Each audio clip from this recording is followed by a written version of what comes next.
The Late Night Alternative with Iain Lee on Talk Radio. We have ways of making you talk. You can pack that in as soon as you like. I did.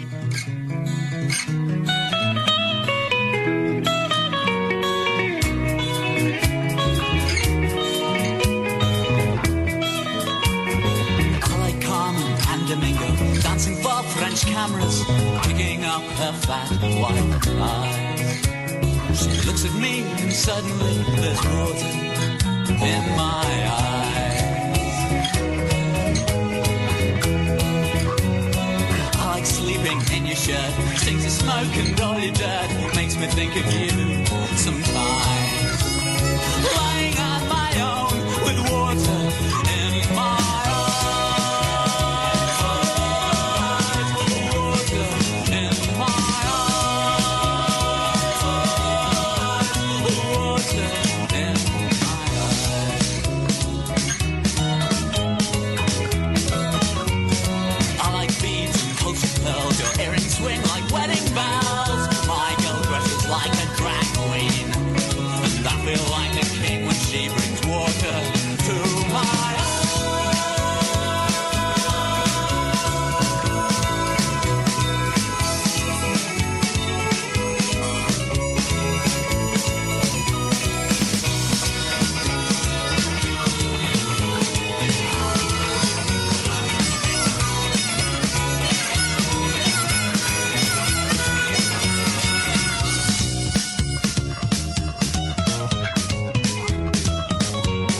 I like holding my best friend, kissing him to blushing. I love his strong hand around my shoulder. Hold me close to say goodbye brings water. I like Catholic boys and mobilettes, round from their bare feet to their bare heads. They've got John Paul, they've got the Son, they've got all, and in one. I only wanna watch with water in my eyes. Water in my eyes. Water in my eyes. With water in my eyes. Tonight, we celebrate the magic of the man from Del Monte, one of the great unforgotten, no, one of the great forgotten. Busy show this evening. Late Night Alternative, Iain Lee, Catherine Boyle. At 11, it's vaginal bleaching. I'll be doing it to Catherine. You won't. At midnight, it's DJ Doug Pound, who's funny. But before that, Catherine's got a story for us. Well, what are we going straight in with Get this? straight in there. I think we might have read the story out in its original form. We didn't have all the details. No. Now we got all the details. Okay. Let's start the show as we mean to go on. Okay, guys. This is not a nice one. So if you want a nice story, listen away now. Yep. If you want a really horrible story, you're in the right place. Let's get into it. Dive straight in. Man whose penis and testicles were bitten off and eaten by bulldog was alone in the room with the animal and had peanut butter spread on his crotch. Are you real? Soon after the incident, the dog was taken to kennels as officers proceeded with their investigations. The dog, believed to be named Biggie, had to be put down 2 weeks ago. Oh. Yeah. Biggie. What? Yes. Poor Biggie. Listen, you can't blame a dog for biting off a man's balls if it's got peanut butter on it, can you, Paul McCartney? Yeah, I know it isn't. Yes, it is! 0344 499 1000 is the telephone number. That's the Late Night Alternative. You can call in about absolutely anything you want. I got a feeling it's going to be one of those shows this evening. You putting your hand on your chin? Have you got more, or are you done? I think there's more. Would you like more? Yeah, of course we'd like more. God, this is horrible. We tackle all the stories that the mainstream media doesn't cover. The man who was induced into a coma after his genitals were savaged by an old English bulldog was alone in the room with the animal when the incident happened. That's wrong. The man who's not been named was also alleged to have applied peanut butter or another food spread on his crotch before his genitals were bitten off by the animal. A police source told The Times. Police in East Lothian, Scotland were alerted after the 22-year-old man was found unconscious and fully clothed in a pool of his own blood in a flat in Haddington in September. Well, I really think this is great. He was then taken to Edinburgh Royal Infirmary. However, his organs could not be reattached. Come on. As they'd been eaten by the dog. You can do it right now, please. They couldn't, Paul. Well, could they not wait for the dog to poo it out? think he might have had chicken. And then give it a little rinse under the tap. Then get some gaffer, some duct, and tape it back onto his stump. His condition later stabilised and he was then transferred to the Western General Hospital, where he's since been assisting police with their inquiries. There had been previous reports that the man had been held down by others at the property. However, a police source dismissed this and confirmed the man had been alone with the dog, but that others had been present at the property. That's wrong. No one's been charged with any offence relating to the incident. It's not known if the animal believed to have been named Biggie belonged to the victim. I need your help. My dick has been chewed off by a dog. Dirty, dirty, dirty, dirty, all the way from number 30. So we heard on the Radio 4 the other day about a new Korean restaurant opening up. Do you remember what that Korean restaurant was called? No. Jollibee. Oh, Do you remember this? Jollibee. It's this new Korean restaurant, right, that's opening up. It's called Jollibee. It's like a fast food. It's like a chicken burger joint, right? It's meant to be the greatest chicken in all of Korea. Well, they've just opened one up on my... If I drive in from Windsor, which is where I was today... last time I drove in from Windsor about 2 weeks ago, there wasn't one there. This time I drove in, there was, near Earl's Court, right? And there was a queue outside the shop, outside the Tesco, outside the next shop, outside the next shop, and around the corner of the block. There were 200 people. 200 people queuing up in the freezing cold about 7:30 this evening to get into a really tiny Korean chicken burger joint called Jollibee's. Also, chicken is the most boring of all the meats, isn't it? No. What's the most boring then? Crocodile. Does that not taste like a big prawn? It just tastes fishy and khaki. It's horrible. It's boring. Chicken's great. Chicken you can do some magic with. But here's the thing. Right, so this is... Can someone tell us, please, what the hell is so good about this place? It was a queue. It was a queue outside the shop. I'm tempted to phone one up in Korea and find out. Let's phone one up. Let's find out what the hell is going on here, because 3, 1. Because no one else is calling us, so we're going to call out. We're going to make it. You know why? Because we banned Alan. He's in the sin bin. He's not banned. He's got just 2 weeks. 2 weeks rest. Okay, so this is Jollibee in Seoul. They got soul, but they are Koreans. What happened there? Come on, guys. 0082. That should work. Here we go. Now we're rocking. It's got an orange. Boom, boom, bita. Hello? Tommy, can you hear me? Tommy, can you see me? Tommy, can you hear me? Something's gone wrong with my screen. My screen ain't working. Let me close this down. This is a spooky start to the show on the 1st November. This is a very, very spooky start to the show. Computer system breaking. It's still All Saints' Day. It's not All Souls' Day yet. Our Souls' Day, right? Yes. Don't worry. Okay, but if a queue outside a chicken restaurant of 200 people deep, that's insane. Unless, and here's the thing, I've come up with some really good ideas. Maybe that's the plan. If you've got like some restaurant that no one knows anything about, what's your problem? Get the phone. He has a haircut and he's all Billy Big Balls. He's enjoying his own fabulousness. He is fabulous, and you've got to give him that. If you've got a restaurant, right, simply get 200 people just to stand outside it and queue. What are you queuing for? That? Never heard of it. Oh, it's brilliant. It's the best. It's the best. Ever. It's like I've got a plan to save me money, right? Really good plan to save me money. It's a terrible plan. It's a great plan, right? It's an illegal plan. Someone tell me that this doesn't work, okay? So, you buy a house next door to a hospital that's got an A&E, right? Great plan. Then you go out, you have your night out. You have your wonderful night out, you go to work. Maybe you go to work. You go out, whatever. And then, to save you money of driving back, you don't even need a car. You don't need to drive back. Don't need to get public transport. Don't need to get a black cab or an Uber. You just dial 999. Hello, 999, emergency. Oh, yeah, I'm having a rustle. What, sorry? I'm having a heart attack. Oh, there's another contraction. Okay, whereabouts are you? I'm at the roundabout in town. That chicken place. Yeah, I'm Jollibees. Not that it will cause you a heart attack, I'm sure. All right, we're going to send an ambulance. Is it bad? Yeah, I think I'm dying. We're going to send you an ambulance straight away. Ambulance comes, get you on there. Whoa, yeah, beautiful. Bish, bash, bosh. You get to the hospital, you go, oh, do you know what? Actually, I'm feeling a whole lot better. You have saved my life. Thank you very much. Get out the ambulance. You walk next door, you're home. Right, and you're planning to do this every day? Yep. They have to respond to you. You don't do the same thing every day. You mix it up. Maybe you've had a heart attack. Maybe you've broken a leg. Maybe you've been stabbed. You mix it up a bit. And every time you get there, you go, oh, do you know what? I feel a whole lot better. It's good for the environment because you're not using a car. You're like one of those people that rings 999 because they can't get the ring pull open.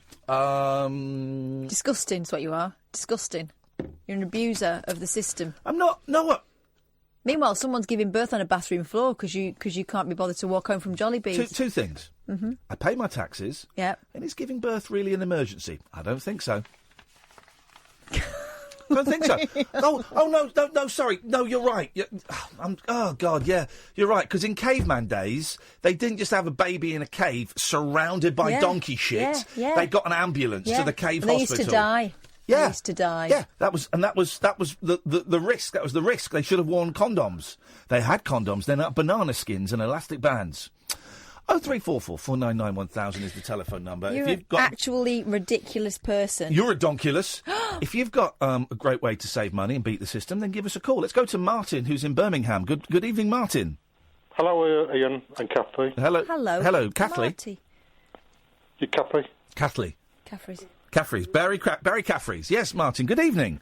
Anyway, Ian, I'm not going to sing tonight, because obviously I've got the worst voice in the world. Terrible singer. I agree. It's an excellent songsmith. But also, here's the thing. Worse than being a terrible singer, because Kath's a terrible singer, but I respect her for trying. Yeah. You choose terrible songs. That's the big crime. I know. I've got to sort of get myself together on that, Get yourself together. Get yourself together, buddy. Try singing. Martin, don't come in here like a wounded dog, allowing him to kick you. Give it to him. James Wells says I was a rubbish singer, so that just about gets it down. He's an awful man. I suggest that I completely forgot what I was going to say because you two were chatting. I had a really funny, clever line. Oh, here we go. This is funny. Sing a song like Carrick Fergus. Carrick Fergus, that's what Nigel from Maidstone sings. I think it's a great little song. Yeah. And I think that maybe you should be doing a little bit of that. Do you know what I might do? I'll give it a couple of weeks and I'll sort of like... Carrick Fergus. Here we go. Yeah, go on. I'll be Here we go. I've been to Carrisfergus. And I went with Ken from Newcastle. I wish I had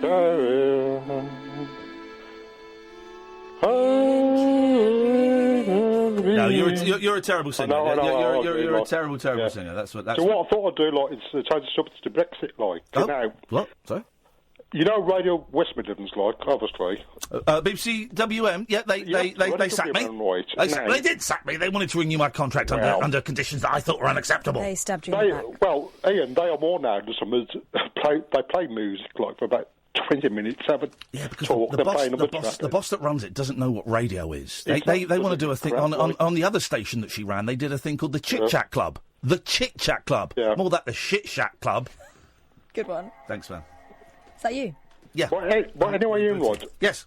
So can I change the subject to Brexit? We haven't done a subject. Right? We haven't done a subject yet. So Brexit. Brexit. Beautiful. It's the Brexit phone in tonight. 0344 499 1000. Because Danny Kelly, you've heard of Danny Kelly, who works, the big fat guy. Yeah, he's a crook. He's a crook and a charlatan. He's not. He's a nice guy. He's a phone in today, right? And they've revealed today, Let's do Danny Kelly's phone in. This is it. 0344 499 1000. Here we go. This is what we do.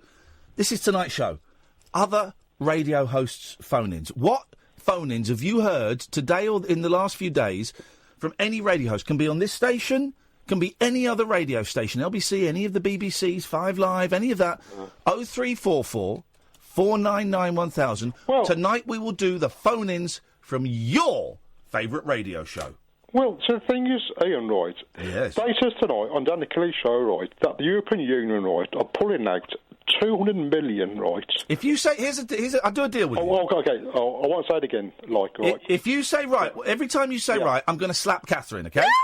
No! You ready? This is a practice one. No, Just say right. No, I will not say that again. What won't you say?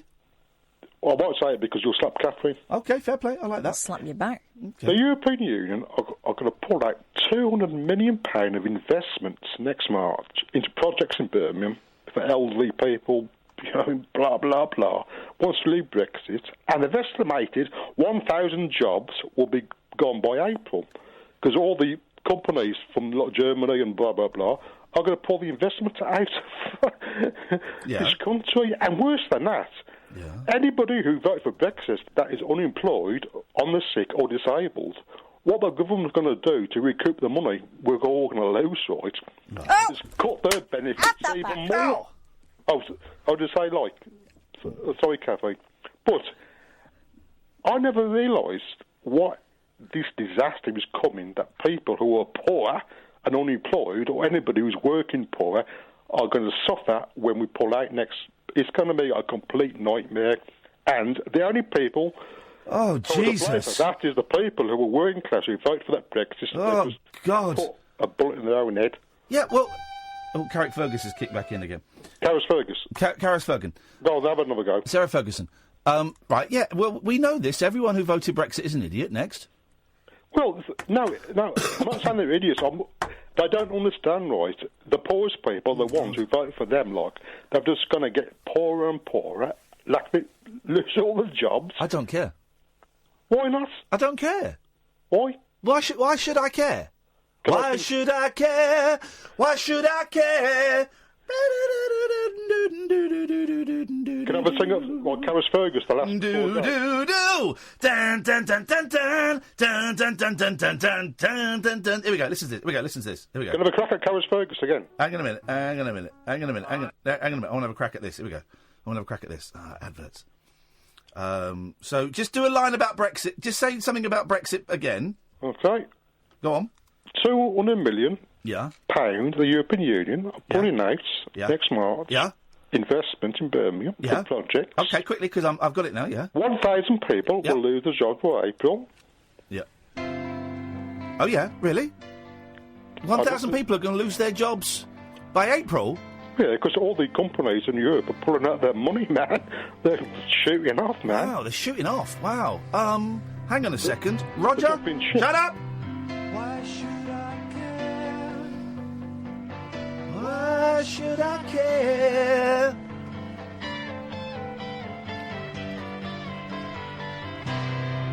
Why should I care? Yeah. Mooney, look, I'm Mooney. This is Mooney. Who cares? Can I sing a new song by Limp Bizkit called Break Stuff? Not a chance in hell, mate. You're a terrible singer and your choice in music is atrocious. 0344 499 1000. This is the Late Night Alternative on Talk Radio. The wild man of late night radio. The Late Night Alternative with Iain Lee on Talk Radio. We have ways of making you talk.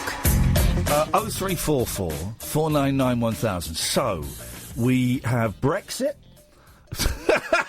Who cares? I don't even know what the phone-in was. I lost interest before we got to the end of a sentence. Basically, he's saying Brexit could cause funding to certain parts of to primarily poor areas of Britain. Get a lot of European Union funding, and that funding will end, and that will cause poor areas to become poorer and people to lose their jobs. And it's turkeys voting for Christmas. Well, but it's another one of the could. Yeah, but the funding is going to stop. That's like there's a big vote to leave in Cornwall, but they get shed loads of funding, and in Wales, and they get shed loads of funding from Europe, right? And they're going to lose that funding. Well, I don't care. Who cares? It's your problem. I mean, honestly, I really don't care. I hope that I just don't care. I don't care about any of it.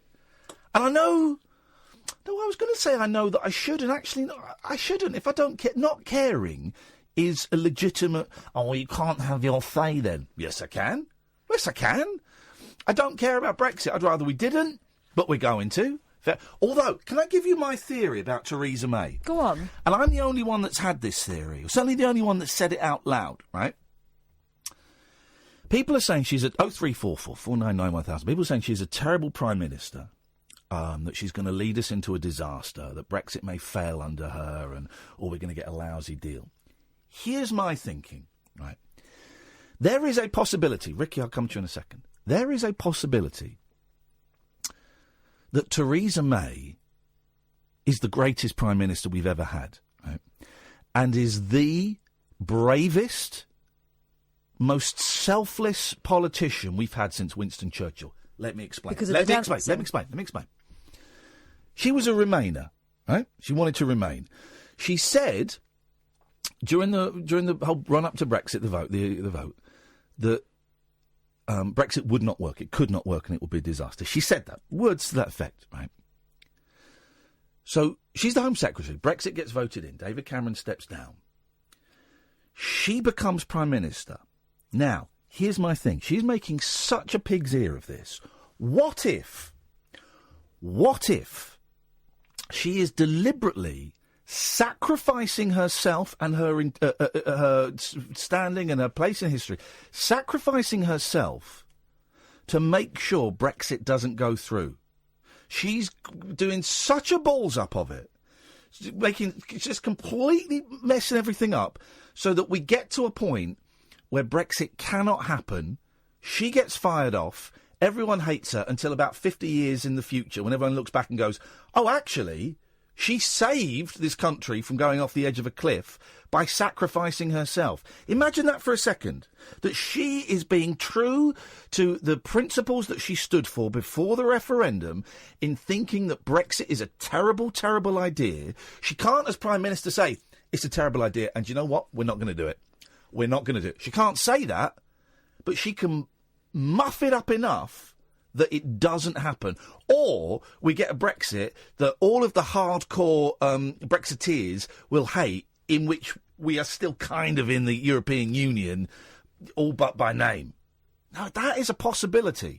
Yeah, but then if she was steering towards that, yeah, isn't that the height of selfishness and recklessness?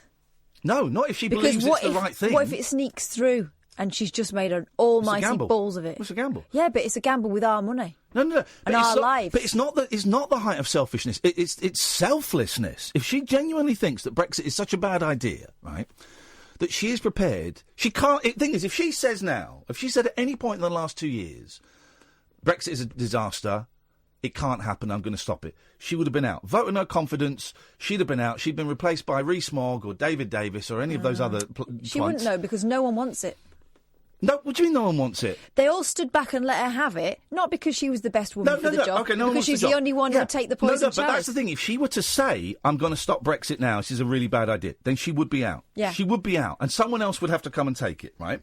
So she's taken the poison chalice, she's supping from the poison cup. This is just a theory, guys. I'm not saying it's just a theory. I'm just thinking outside the box. She's supping from the poison chalice, knowing it will kill her. But the only way she can stop Brexit is from within, and is covertly. I had to work out which was covert and which was overt. Same way with tigers and leopards. Leopards never change their spots, so tigers have got stripes. That's my theory, is that she is scuppering Brexit from within, knowing it will ruin her career. That's it. She'll be a joke for a long time, because the Brexiteers will be angry with her, and the Remainers will still be angry with her, because they'll think that she's just made a bad job of it, even though we'll still be in Europe. So no one's going to like her. No one's going to like her. But she is making that sacrifice, potentially, to save this country. So she could be the greatest Prime Minister we've ever had since Gordon Brown. 0344 499 1000. Where you going? Whoa, get back. Get back. I want to speak to Ricky in Glasgow. Good evening, Ricky. Hello, good evening, team. Good evening to you. Good evening. There's no team here. There's no I in team, OK? There is a me, though. There's no F in team either. It's actually the lady I want to speak to. Oh. You're bullying me. The lady will be more gentle, I think. OK, you speak to the gentle lady. We'll see about that. No, what it is, it's a change the subject a wee bit, if you don't mind. There's regards all the violence in the streets of the big cities of the UK. Do you mind if I put forward a possible small solution? He's talking to you, so you have to chip in. I don't mind. Let's hear it. All right, give me your opinion. It's basically, the title is Street Soccer / Rounders versus Street Crime. Still there? Yeah. OK, we take 6 towers, say London. We take 6 towers, and of the 6 towers, we have 6 committees, 5 strong committees. OK, still there? I'll still be here. I'm paid to be, so you crack on, love. Fair enough, thank you. OK, so what we do, if it's possible, we get the council makes available a football park. Say just 2 jackets at either end of the park, that makes a park. It would also do for rounders, obviously. Does it have to be a purpose-built football park, or can be any park where football is allowed to be played? In other words, somewhere with no ball game signs.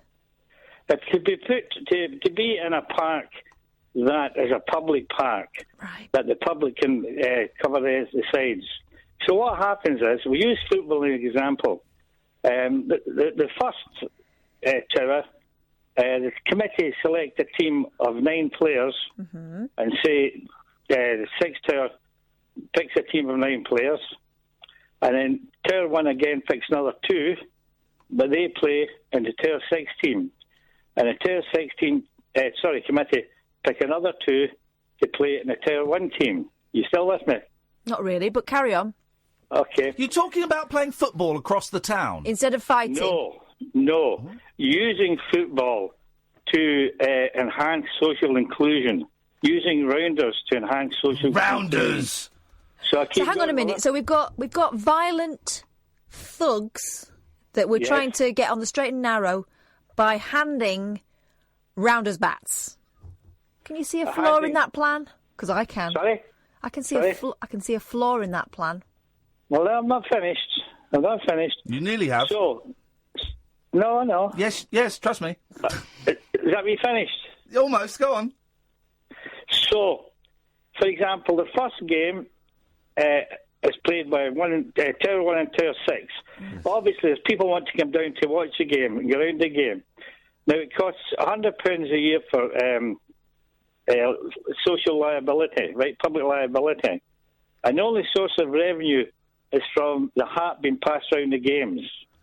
And 2% of what goes into the hat goes to the Lord Mayor of London. Why are we giving money to the Lord Mayor of London? He does nothing. You want to go for the elected mayor, surely?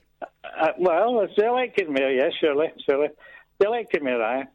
And so the whole thing is independent. There's no Mr. Good Guys wanted. No Mr. Good right? No. No good guys. No Mr. Good What Guys is the wanted. point? What is the point, not only of this call, but of this project? The project basically is with the crowd watching the game, you're increasing socialisation. I hate socialisation. Quite. There's possibly reducing suicide cases. By the pushing, yes. No. Listen. Because they'll be too busy. I'm putting forward something you're not expecting to hear. I'm not understanding to hear. Right, you don't understand. Which bit do you not understand? I don't understand any of it. So you want people to play football across the town to stop suicide? It would enhance, reducing perhaps the number of suicides that are taking place. Okay. Because they're getting that would be to good participate. Yeah, but also what football and rounders are for. But here's the thing, right? Fine fault. Go on. I will do. Thank you. Good. You better know you've said you will. Go on. Well, I'm going to. I'm going to find plenty of fault. Go on, go. I'm going for it. It's now. It's happening. Fault has been found, and I'm about to register it with you, sir. Good. Go for it. It's being registered now. Go. Not everyone likes sport. In fact, loads of people hate sport. Well, hold it. Fault has been found. I'm with you. I agree with you. Right. We're not talking sport. We're not playing football for the sake of football and rounders are sport, sir. They are sport! If they're used for... Oh, they are sports. But we're using sport for... Now, women do not want to, on a Saturday night, get into a swimming pool with £20 hairdo in their head. Or get into a boxing ring with £20 hairdo? Why Where can I get my haircut so cheaply? Want to play rounders. Ask a lady beside you. I'll ask her. Do you want to play rounders? Do you want to play rounders? No, I don't. I want to sit on my backside eating crisps. Some people don't like... Then you're not wanted. I won't be fighting in the street anyway. I'm not the person you want. Here we go. So hang on a minute. So this plan, Ricky, to get rid of... Hang on. You said something very important. You can come back. You can come back in... You can come back in a second, you silly sausage. Ricky. Hang on. You can come back... Let's not all speak... If you talk at the same time, Ricky, you can't hear you. Everyone just stop talking. One person at a time. Ricky, I've taken you off so they can't hear you, OK? Right. Shut up! You can come back in a second, man, please. For God's sake, you come on with a ridiculous idea. No, be reasonable. You can come back in a second, man, but no one can hear you. Now, this is designed to get rid of exclusivity and to promote inclusivity, right? Oh, hold on. And you've just said to Catherine, you're not wanted. That's right. But she's not wanting this conversation because you're just playing a game. Now, listen you wanted to talk to her. I said, I don't know. You know what? You're not wanted in this conversation. Well, I'll go then. Thank you very much indeed. Let's go to Simon. Good evening, Simon. Your line is terrible. 0344 499 1000 is the telephone number if you want to give us a call. I wasn't violent before, but I could definitely go out and kick someone now. I tell you who I like now. I've decided I like because my youngest likes him a lot. I was singing along with him. George Ezra. Yes, he's good, isn't he? And we had another interesting chat about swearing because he has a line about your bloody veins. And my boy was singing it. My youngest was singing it. And he said, "Is bloody a swear word?" I said, "Well, it's an interesting one. If I were to murder somebody and then I created a bloody mess and it was blood, that's not swearing. But if I was... So when he's saying bloody veins, he means blood in your veins. But if I was to say bloody and I didn't mean blood, then yes, I'd be swearing." So then my 6-year-old went, nearly 7, "Is bloody hell swearing?" I said, yes, it is. I said, but I would class that as a C, a category C. He said, oh. And the F word you said the other day, I would class as a category A. So C, I would put bloody hell. I would put crap. And the F word, that's way up there in the A. And then the eldest came and joined us. And they really want... They know I've got... It's like I'm visiting them in prison and they know I've got packets of cigarettes. They know I've got smokes on me and they're desperate for those smokes, so they've got currency within the prison. Is F the strongest swear word? I said, no, it's not. Not by a long way. So what is it? I'm not telling you. Oh, go on, but give us the first letter. I said, there is no way I am telling you that the strongest swear words are. I'm not going to do it. I said, you'll find out. Someone will tell you one day and you'll know them, but I'm not going to be the person. And then they were like trying to play a guessing game. Does it begin with an A? Oh. Went, no. Does it begin with a B? I went, no. Does it begin with a C? No. Ah! But so they're playing this. And do you know what? I really want to sit down and go, right, I'm going to say this only once. Pay attention. You got your B, you got your C, you got your MF, you got your W, you got your S. Use that, away you go. I really want to. Yeah, but you can't be that guy. What, the cool dad? I've shown them how to roll a spliff. 0344 499 1000. The late night alternative with Iain Lee and Catherine Boyle. It's a weird one tonight. 11 o'clock, it's vaginal bleaching. This is Talk Radio. Matthew Wright. I'm Matthew Wright. Join me for my brand new show on Talk Radio. I'll be shaking up your afternoons with 3 hours of original current affairs conversation, unfiltered comment, and irreverent opinions. Putting the world to rights. The Matthew Wright Show. Tomorrow afternoon from 1. Always look on the right side of life. On Talk Radio. Do-do. I'm supposed to be whistling. Well, The Late Night Alternative with Iain Lee on Talk Radio. We'll get you talking. 0344 499 1000. At midnight, we've got DJ Dougg Pound coming on. Loads of you won't have heard of him, but some of you will. It's that thing where I've tweeted that he's coming on, And a lot of people have ignored it. A few people have gone, huh? And a handful of people have gone, oh, my God. Oh, I cannot believe you've got Doug Pound coming on the show. One of those weird kind of culty things. Does a really cool podcast called The Poundcast. Did a sort of little online sort of show called Pound House that we watched some of. Also did like some little sketches and things like that. And he's an editor. He's a video editor. And editing, if you've ever made a film... We were talking to Gary the other day, Gary Smart. If you've ever made a film... or editing is where the magic is, right? Steven Spielberg can go out and shoot the best stuff ever. But if the editor is no good, it's rubbish. And also the editor can turn something half decent into a masterpiece. It's how long do you hold that close-up on the face before you cut? A second either way is brilliant. And his style of editing is completely innovative. So he's coming on at midnight. Who have we got coming on at 11, Catherine Boyle? Tracy Kiss. There we go. Do you want to tell us any more, or should we do wait and Tracy see? Kiss, who tried vaginal... What? Tracy Kiss as a designer... piss? No. OK. She's got a beautifully... clean fanny. preened vagina. That's what she gave her boyfriend for his 1-year anniversary. Very romantic. Did she send any pictures? No, she didn't. OK. We'll just have to draw it then. Let's go to Michael. Good evening, Michael. Morning, Ian. Sorry? I thought I'd start you off on a good one. Yeah. I've just drawn a picture. It's like a pea pod. I've just drawn a picture of what I think our guest looks like. Can you hear anything in the background? No. No, fix me smoke alarm. Hey! Yes, mate! I took the battery out of it. It was still pipping. It does when you take the battery out. They pip away, don't they? Well, at least you're not going to die from smoke inhalation.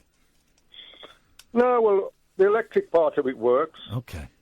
But I'll put a new battery in anyway. OK. Can we get the guy back on to talk about football? Because this is... Yes, anyway, go on. Right. Yes.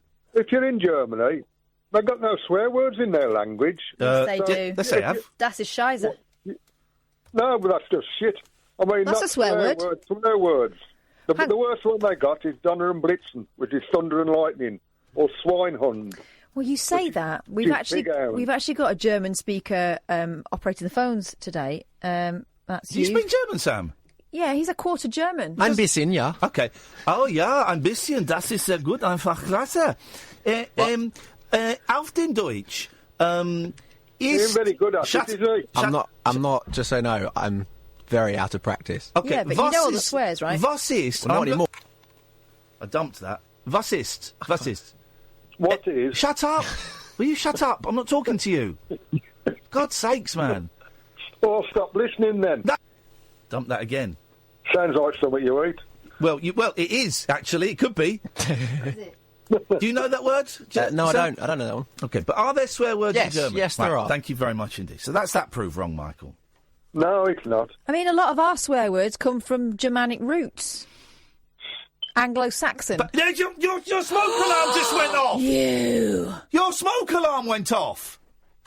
No, it didn't. Yes, it did! Right, be quiet. Everyone be quiet. Shut up. Shut up. Oh. It's the other one upstairs that's going then. Oh, you tit. There is... Well, I've got the German word for the C word, so there are swear words. Yes. They haven't. Well, they do. I was over there for 4 years, and now they haven't their language. I've got no swear word. I don't know. That's incorrect. That is incorrect. They use English instead. They were very, very polite. They've got all the swear words. No, they don't. They have swear words. No, well, give me a couple. We've given you two. How about you Google it? I bet it's on there. You Google it.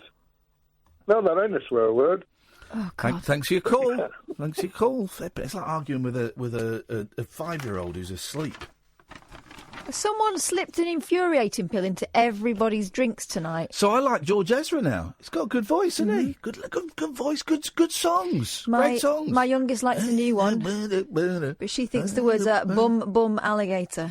Bum, bum, alligator. See you later. do-be-do. It's good. I think he's great. He was about 15, isn't he? He's a baby. Child. He's a child, and he's got the voice of an old man from the Mississippi. Well, not as bad as Paolo Nutini. He's got a proper old man's voice. What hasn't he? happened to Paolo? There we go. Still going. The great forgotten people of pop, Gomez. Oh, yeah. With the great forgotten people of pop with old men's voices, Gomez. I had that album. It's great. Whipping Piccadilly. Get myself down. I think I see what their problem was. No words, just noise.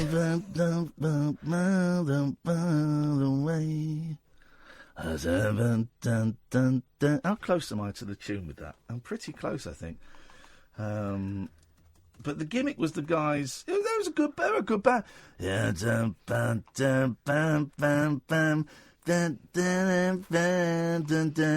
we go. I'm a little all right. I'm not far off. There's a tone out.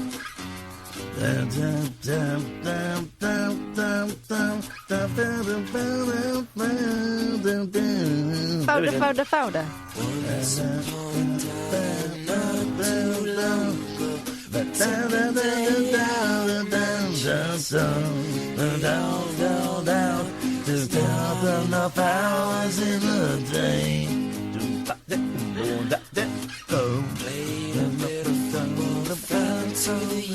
They were good. Yeah, go on, and then do what we were going to do.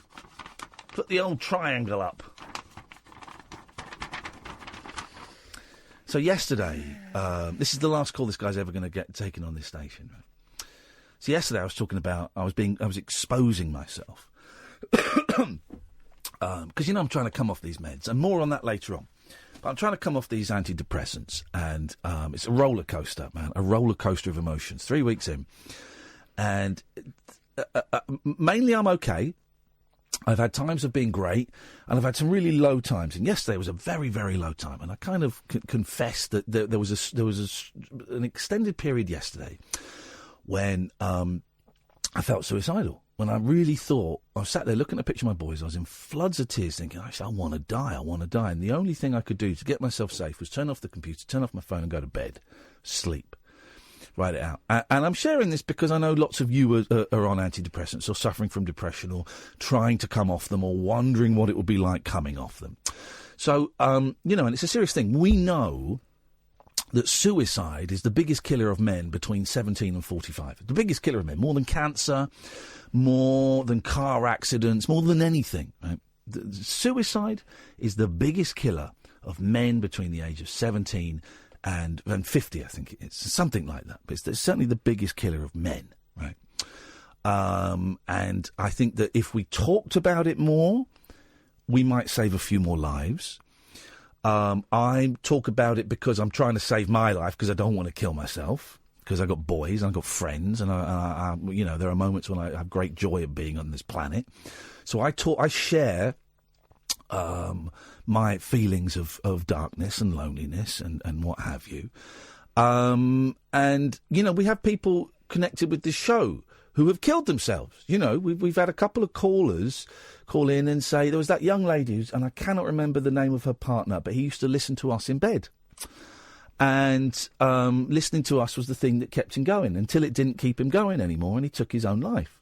And she phoned us up, and I'm so sorry I don't remember your name or your partner's name. It's slipped my mind. I really apologise. But she phoned us up with such dignity to tell us that he had taken his life, but how important this show had been. And there have been a few other, right? And too many people die from it. So I was sharing this yesterday. And then yesterday, John from Highbury called up. Right? John's called up before, and we don't really get on very well. But that's fine. His politics are completely different to ours. That's fine. Okay, we were having a little bit of fun, just doing a little prank where we pretended we couldn't hear him. Okay. We can't hear you, John. Sorry, what? Of course we could hear him. Right? So John came on, and we pretended we couldn't hear him. We said, "Call back." So John called back. And said something that didn't register with me straight away. Halfway through the call, it registered with me. It registered with you straight away, Catherine. But it was so abhorrent and so obnoxious. Just put the little warning by his thing now so he doesn't get on again. So obnoxious, so abhorrent, so disgusting that I didn't want to believe that is what had happened. It also is. It's a hate crime. Encouraging someone to do that, I could actually go to the police, but I'm not going to. Basically, John said repeatedly, do it, pull the trigger, shoot yourself, do it, it's your destiny. I can feel myself shaking with anger at that. Said that to someone who had said that 8 hours before they'd been suicidal. Do it, pull the trigger, shoot yourself, it's your destiny. Well, this is John's last call to this radio station. Good evening, John. You want to explain yourself, mate? I just wanted to test the line because you didn't hear. Obviously, you did hear, but you were playing a game. So I was playing your game. Number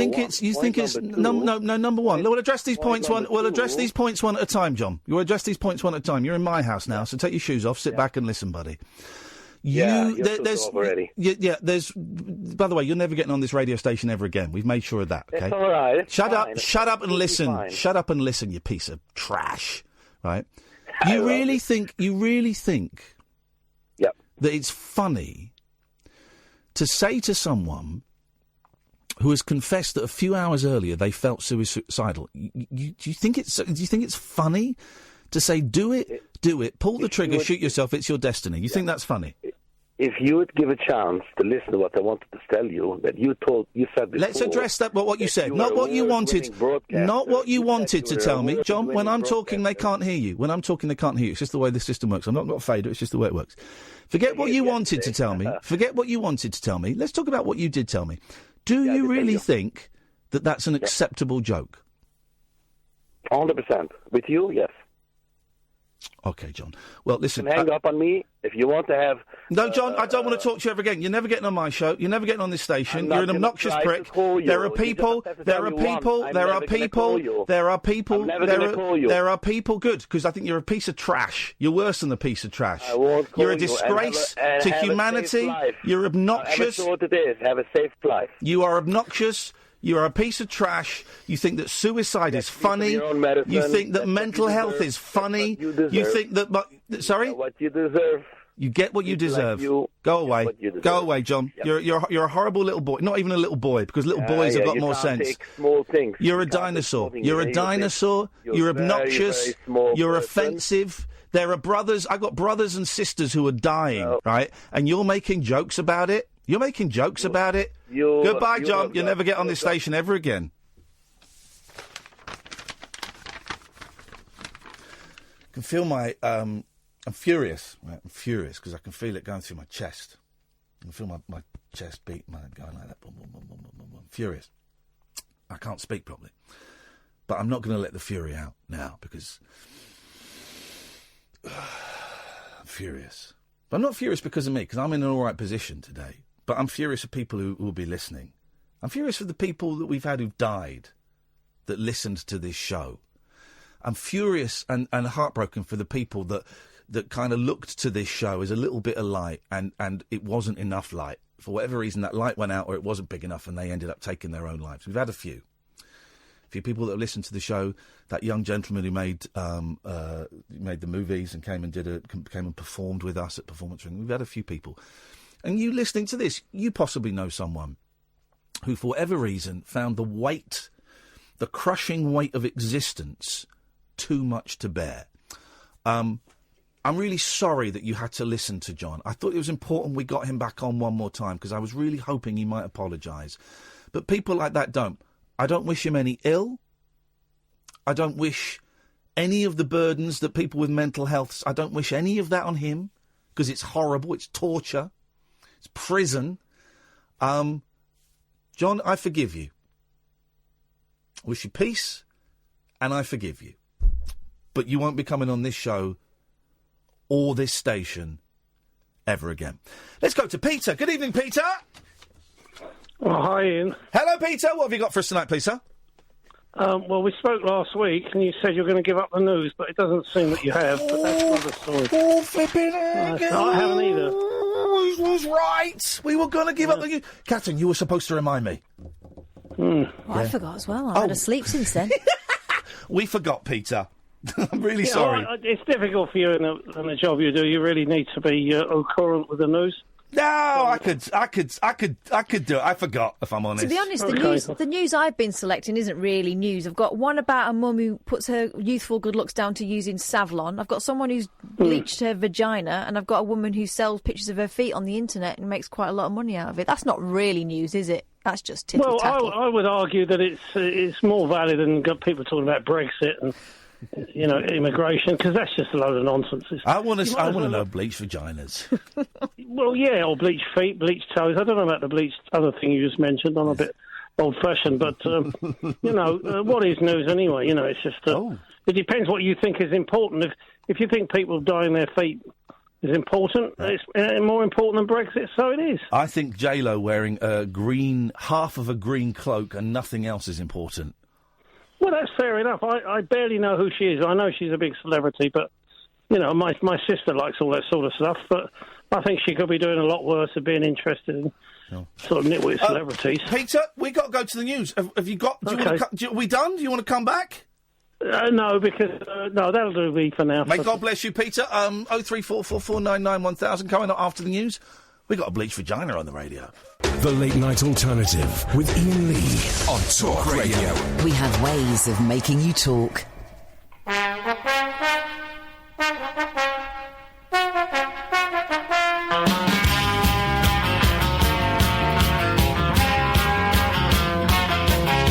She get out to see her friends. No, she stays at home alone. Eats like a bird and drinks like a fish. She can smile, but she can't stand. I see through her every word. Is she a girl or is she a ghost? She is the only girl in my world. I am the loveliest boy. She's close to extinction, last of a kind. You say the earth and the wild and the trees. Will nobody save Louise? Does she dress up like she used to? No, she doesn't seem to care. Bored of her clothes, her body and hair. She can dance, but she can't stand. She would need 100 helping hands. I am only one small man. She's the only girl in my world. I am the loveliest boy. She's close to extinction, lost of a kind. You'd say the earth and the wilds and the trees. Will nobody save Louise? She will walk to the end of the street. Too many friends, she's frightened of me. She won't talk in a public place. Too many people to stare at her ugly face.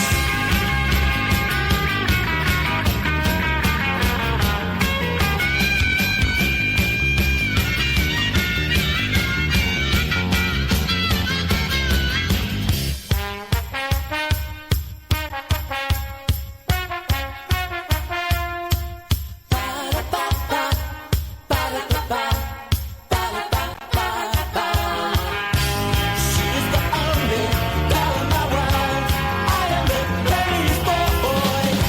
She's close to extinction, last of a kind. You say the earth and the wilds and the... You say the earth and the wilds and the trees. Will nobody save Louise?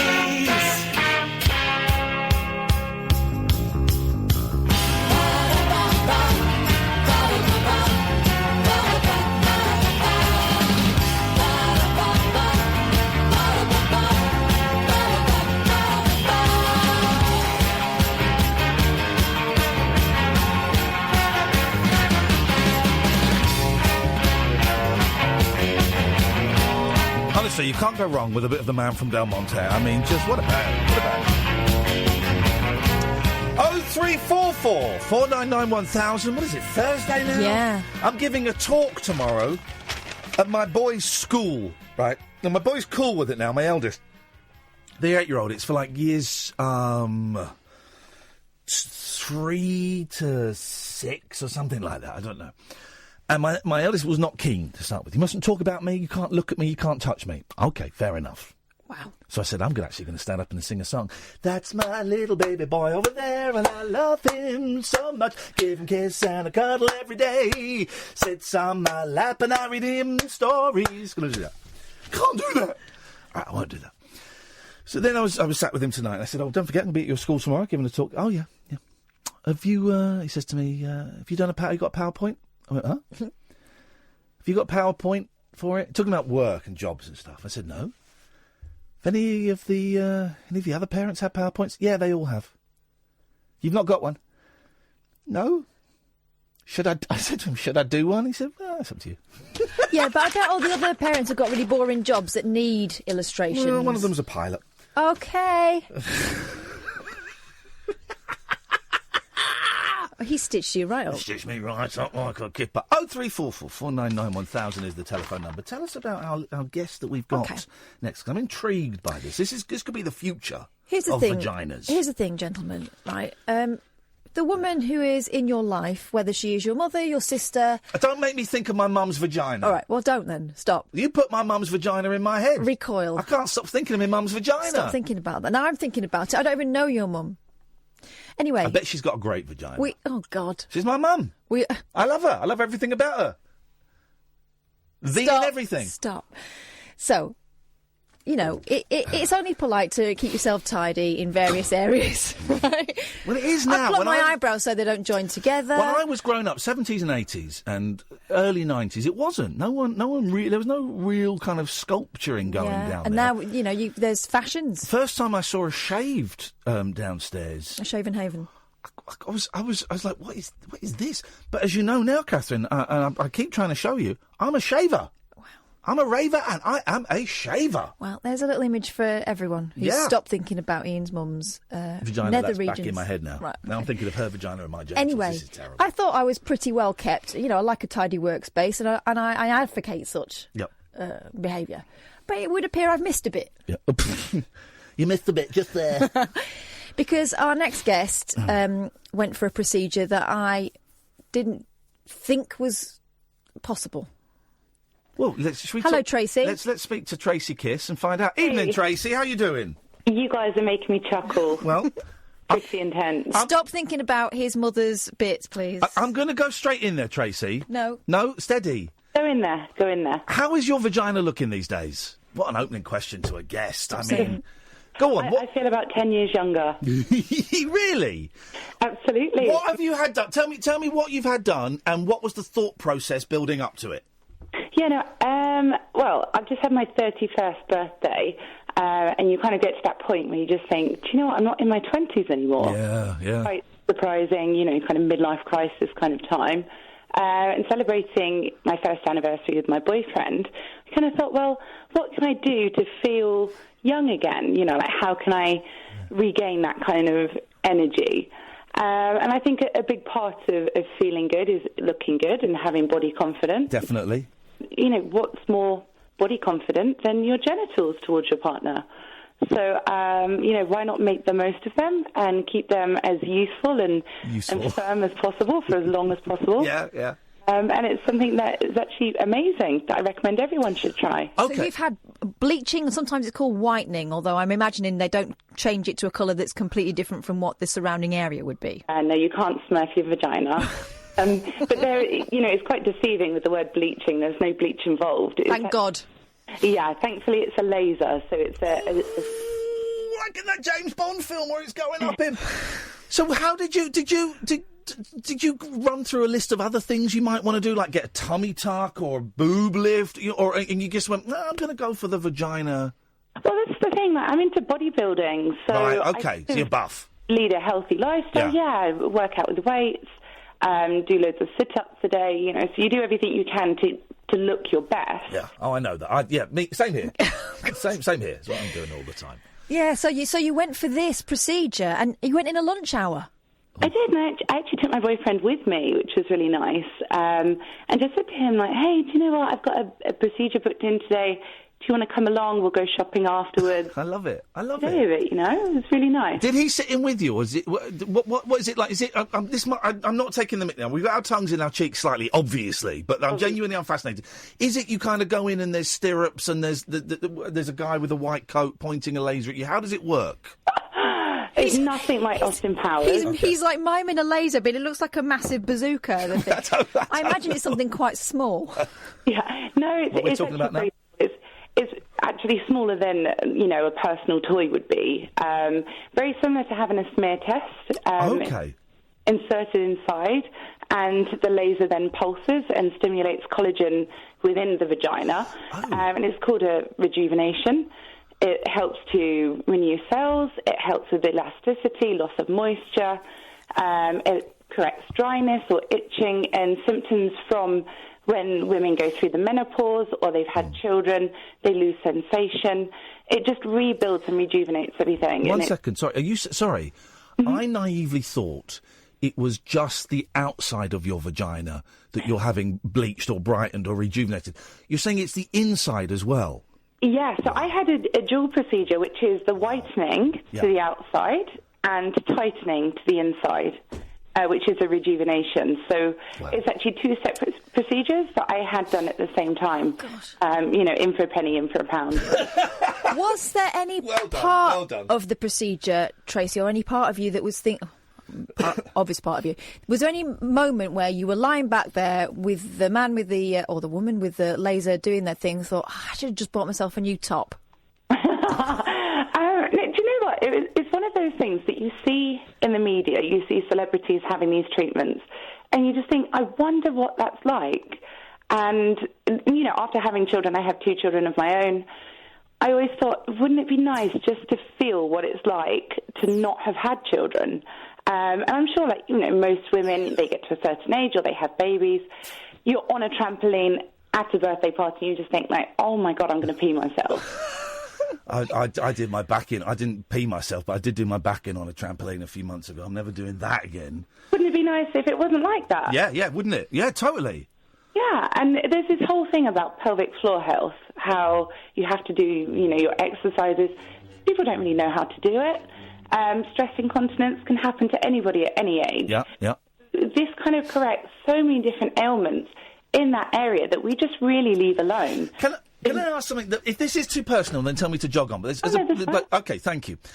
You talk about the tightening. Mm-hmm. Did your boyfriend, your partner, the next time you had sex, go, oh, yeah, I can feel that? Yeah. Really? Yes. Wow. That's the most exciting thing. So he's actually quite well endowed, so Good it's lad. not an issue for us. But more so, he was like, oh, my God, that's different. So the whole time that we've been together, he's only ever known it to be one way. Yes. So for it to be a different way is amazing. Isn't that funny? Yeah. And here's the thing, right? Because I'm giggling like a schoolboy, but that's kind of... we try and talk about sex on this show, but it's difficult to do it without giggling and stuff. But that's a very British thing. I bet if we were in America doing this, it'll be like, so, can you tell us exactly the pigment change in the shade of your vagina? It'll be a proper serious discussion. It's very British, isn't it, to kind of giggle and smirk at this kind of stuff, when actually, if it's making you feel better, if it's bringing you and your partner closer together... then it's brilliant. Here was my reservation about it, right? I think that women in particular are made to feel more sheepish about their vaginas than they need to be, right? There's loads of products kind of convincing you that somehow it's not up to, exposure and you need to sort yourself out because it's a problem.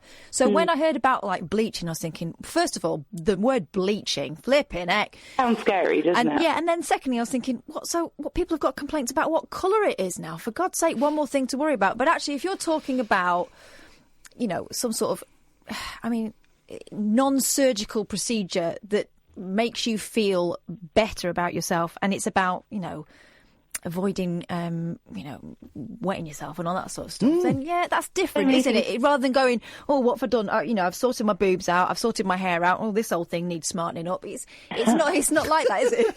No, absolutely. Well, think of it like a bunch of grapes. If you were to, have a glass of wine and some grapes and cheese and bread, it's really, really random. Well...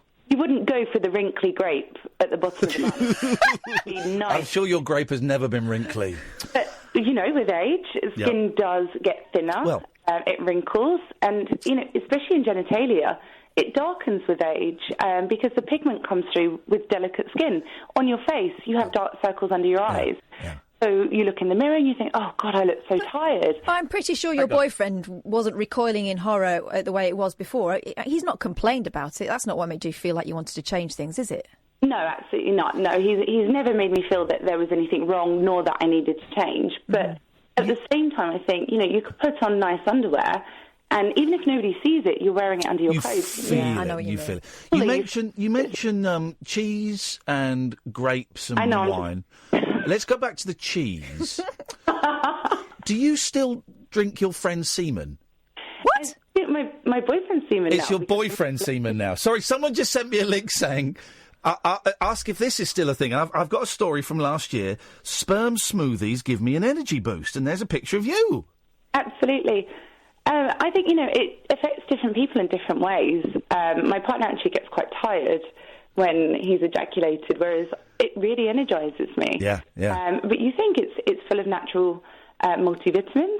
It's a way to relax. It's a way to sleep better. It has everything in there to boost the immune system for humans. So when we turn to, say, cow's milk to feed babies, actually breast milk from a mother is far more beneficial because it's made for humans. For humans, of course it is, yeah. The same can be said for male ejaculation. It's not made for babies, obviously. No. Definitely no. Just for anyone listening, no. Absolutely, no. Don't feed it to babies. No. But for partners after intercourse, once that's absorbed, it has a beneficial effect on you. Is that scientifically proven, or is there data to back that up, or is it just your experience? Well, my experience also, but there are studies into the benefits of is within semen. And again, down to the lifestyle, if it's somebody that's drinking alcohol and smoking constantly, they're not going to have it as quality semen as somebody that's leading a healthy, active lifestyle. Yeah. There are proteins and vitamins in there that we need on a daily basis. Daily, gosh. A multivitamin or take your partner's semen.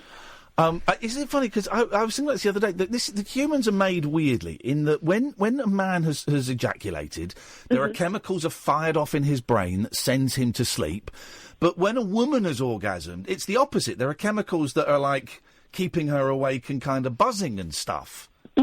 Yeah, absolutely. It does give me so much energy, and I think on a daily basis, orgasms help you to relax. Yeah. You feel good, you're less stressed, there's dopamine in the brain, and it's just a way to have a positive boost. And I think, half the world's problems can be solved with more intimacy between couples. I'm just looking at... Oh, hang on. Sorry. I'm just looking at a picture of you spooning... Is that what you're spooning into your mouth in this picture? Okay, good for you. Also, are you still a vegan? I am, yes. Are you? Because I'm a meat eater. I was a vegetarian for a long, long time, and I started eating meat about 4 or 5 years ago. But I'm really surprised that all of the there seems to be a lot of casual abuse of vegans. I mean, there's this big story about the guy that made a joke, and should he have left his job or not? I don't know. But around that story, the conversation around that story, including on this station, there's a lot of casual abuse of vegans, and I might have done it a few years ago. I'm a little bit wiser and a bit more clued in now. But vegans are weirdos, and how do you know someone's a vegan? Well, they'll always tell you about it. All this, I don't get it. If people have made... I've got a lot of respect for vegans. I don't think I could live like that, certainly not at this point in my life. But if someone has made that conscious decision that that's how they want to live... I just wondered how you felt, Tracy, about the kind of jokes and the flack that vegans seem to get. Yeah, no, absolutely. I do have a sense of humour when it comes to veganism, because, as you say, you are kind of treated like a bit of a weirdo. Yeah. So whenever I eat out in a group or I go to a restaurant, I say, sorry, do you have a vegan menu? And, they look at me and just think, what? So the first thing I say is, oh, it's okay, there's a car park, I'll go and eat some grass. Oh. So you kind of have to have a sense of humour. Yeah. There are some really crazy vegans out there, to be fair.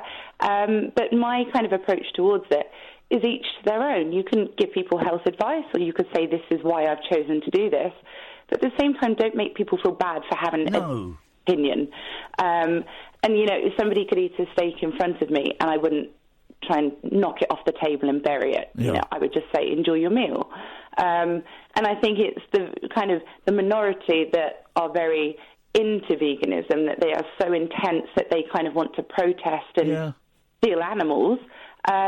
If they're very passionate about something, I think that's a good thing. But equally then, the people who kind of just go about their day, living the lifestyle that they choose to without putting it in people's faces, they kind of then get a bit of a bad name for the kind of extremism around veganism.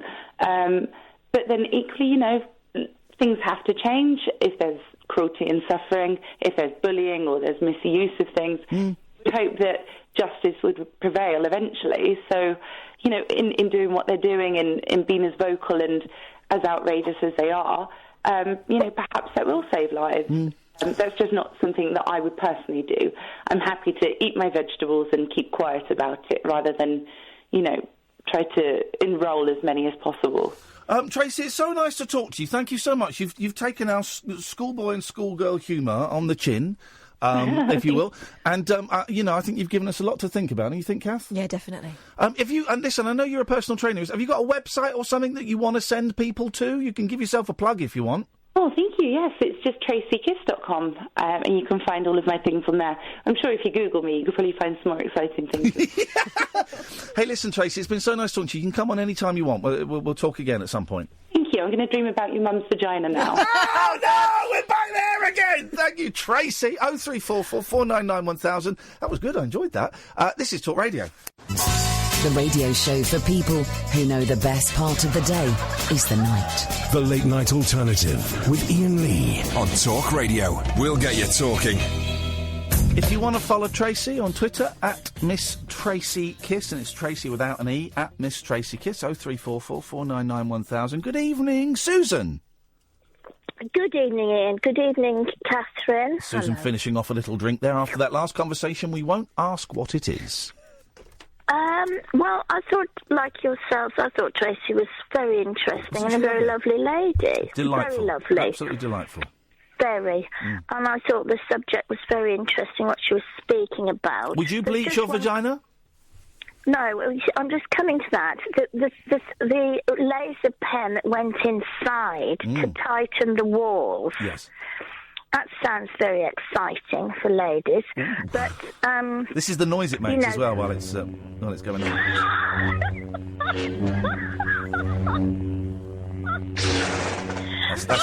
That's all the clag coming off. Oh, stop it! Clag. You're very funny, aren't you, I Ian? am. Yes, I am. See, Susan says I'm funny, Catherine, so it must be true. And Catherine's funny. Well, she must be funny as well. To be sitting next to you. Yeah, you'd think so, but no. Putting up with she's you. not. She's not funny. I'm the funny one. But the thing is, so that was the inside of the vagina. But I still don't understand what they used to bleach the colour of the vagina. Because I missed Dettol. it. I didn't. No, don't, because there'll be someone at home thinking, I can't afford that, I'm going to use that. I think it's all part of the same procedure. Lasers. Okay. Lasers. But I mean, I don't think the pigment fades, does it? I don't think the pigment here's the thing. fades. Funny enough, and by the way, don't do. If you're going to do it, go, seek a medical or someone from Craigslist. No, we talked the other week about the penis bleaching or penis lightening because the penis gets darker, and it's true. The penis gets darker. My penis is darker than it used to be. I take a picture of my penis every day. And if I go back to, let's say, June the 12th, 2014, it's darker than it is today. I've seen the file, and it's like a Dulux colour chart. It's changed.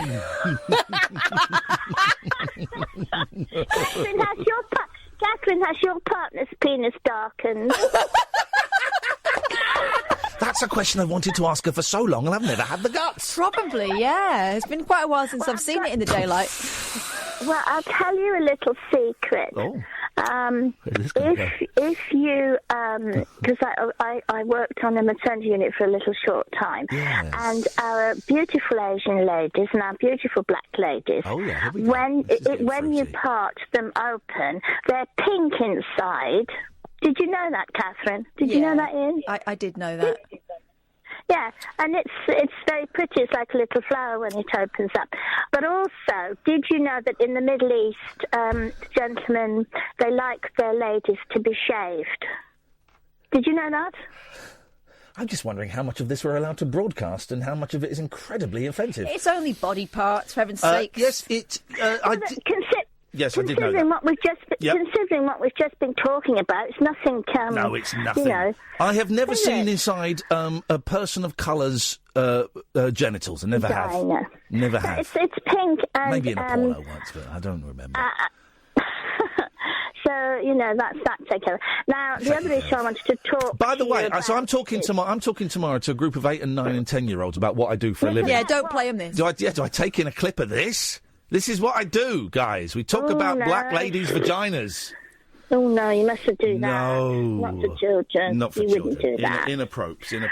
But I can't believe, Ian, on a serious note, on a very serious note here, that have you really felt suicidal in your life? Yes. Oh, yes, of course I have, yeah. Loads of times. Really? Yeah. Really? Yeah. Can't believe that, because you're just so funny and so clever and so happy. You know, I can't understand. Oh, no, he can be a right miserable sod. Shut up! What is that? Shut up! He can. We all have our moments, don't we? Of course we do. But I just want to say to anybody who's listening, I have often had very, very sad thoughts and desperate thoughts. And to anybody listening out there, please do not. Don't give ejaculate to babies. No, do not commit suicide, please. No, that as well. Because, getting a lot of good advice tonight. Please stay strong, please. Yeah, please. Because it's there. Not the answer. One was the Samaritans are great. We should have given out the number after John's call. I tweeted it. 116-123 Samaritans. It's free. You can call them 24 hours a day. It's anonymous. They don't see your phone number. You can give them a fake name. You can. No. They're not in your area. They used to be. They're not now. 116-123. Yes. Save your life. I just don't want anybody to commit suicide. No, I don't. You know, it's too sad, and I just want everybody to battle on. It is a battle. I battle with it myself, but we mustn't do it, you know, and I just want people to know that. You're a good human being, Susan. You're a good human being, and we need more good human beings. I try to be. God bless I try to be, but it is a struggle, Ian, isn't it? It's a struggle. Can you just tell me again how funny I am? Very funny. You crack me up. Susan, thank you very much indeed. And maybe one day I'll get to see your bleached vagina. Oh, stop it. What? Come on. Speaking of those, it's Nigel. Hello, Ian. Hello, Nigel. I was watching Naked Attraction earlier. I bet you were, mate. Well, I didn't like it. I turned it off straight away. Right. Did they start with willies or doodahs? No, it started with willies. It started with willies. That's why you turned it off. I thought it was gross. I didn't like it at all. No. What? Fancy making a programme of showing you bits and pieces. It's bits and pieces, all the pieces, bits and pieces. Mama's gonna love you to the end of time. That's what I thought. All the pieces. Who played that song, that groove? Was it the Searchers? No, there was a drummer. Dave Clark 5. Dave Clark 5 who played the drum. He was brilliant, wasn't he? He's arrogant. No one liked him. No one liked Dave Clark 5. I think he was really a good drummer, really, but he of course, he had to sing while he was playing the drum, so he couldn't put so much in. Yeah, I don't know if he was a great drummer either. You didn't count him as a good drummer? Not really, no. It's very dum, dum, dum, dum, dum, dum, dum, dum. All the pieces, bits and pieces, dum, dum, dum, dum, dum, dum, dum. Catch us if you can. That's them. That's the Dave Clark 5. The Small Faces. Did you remember the Small Faces? I do. I like the Small Faces. Great band. So the group, the Small Faces. Oh, not the group. No, I was thinking of the band. Yeah, the band, that's what I was the band were great. I love the band. The band with Robbie Robertson. Are they still playing? They're dead. They're dead. They're all dead, apart from the drummer. Ariana Grande was on the TV earlier. Did you get to see any of it at all? I don't really watch TV, and I don't really watch young pop stars, because I'm not... No, but as I'm a fan of...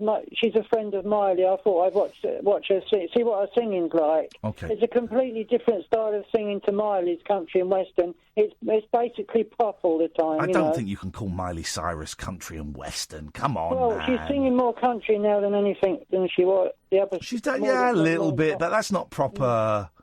That's not proper country. No, not proper country. That's not proper. Right, I on my Facebook, I've got a song you haven't heard. Okay. I found on YouTube. It's The Wrecking Ball by Hang on a minute, what is this? Cyrus. What is this? Can I read you something? Billy has sent me this, and I don't know what it means. Yeah. The next time you hear from Nigel from Maidstone, please can you tell him to stop telling folk on Facebook he has cancer? No, I haven't said that much. Only once. Well, hang on a minute. Only once? Yeah, but I thought I had it, but I don't think I had. You decided you've not. Oh, is that because of the thing on the what's it? Oh, okay. Well, is that there's so many. On Facebook, I've got friends that are quite ill, so I was speaking to my friend. I won't say who it is. No. And I told him he felt sorry about my mum, and he sent me prayers. He sends healing out. He sent me some prayers out for my mum, and also he's quite ill himself, and I feel so sorry for him, you know. Yeah. Well, life sucks. It's a difficult world to live. It's difficult with all these things going on. It is hard on the boulevard. Yeah, and I had a £1,000 bill come in today, which has got to be looked at by the warden. She's going to help me with it. Now, how much? Because I heard you talking to Christo Foof Ass the other day. Yeah. And I was confused. Is there anyone other than the warden? Because you said the warden was taking your bills and then not giving them back to you. Well, she rang me today and said, "Don't go to the Citizens Advice Bureau." That seems like crazy advice. That seems like crazy advice. Yes. Well, I just have to see what she does. But if I still have to continue paying a lot of money, I'll have to. And are you paying this money? Do you give this money to the warden to pay the bill? No. She'd asked me to pay it into the post office or whatever. Okay, well that's something. But here's the thing: if you want to go to the Citizens Advice, yes, then you go to the Citizens Advice. No one can stop you doing that. I've already been once, and they said to come back. But now I've got the bill. The bill came in today. I can take the bill to them if I want to. Okay. Here's the thing. I think there's way more going on than you are able to comprehend and share with us. And I appreciate that it's a big confusing thing. I think people get paid for making people spend their real bills, you know. Yeah, well, I just think there's more going on than your brain is able to convey to us, and I think it creates a confusing picture, and that we don't have the full. No, I've sorted out most of the bills. I've only got the electricity bill to sort out and the gas bill, which is one bill for £1,000 at the moment. I'm thinking, Nigel. Yeah. If I started a crowdfunding, to buy my best friend a bleached vagina. I don't want a bleached vagina. My vagina's perfectly fine. Did I say it was for you? Could be for Sam. Have you been watching that programme? I'm just thinking, if everyone chipped in like a quid, how much is it to cost to bleach them? Does Catherine want to get it done? No, I don't. But if it was a present, you would have to. I wouldn't. Yes, you would. I'd rather have the money. I wonder if I could buy a box on eBay that a little laser myself. Oh, right. I reckon I could build a laser to clean your foof. Flipping heck, mate.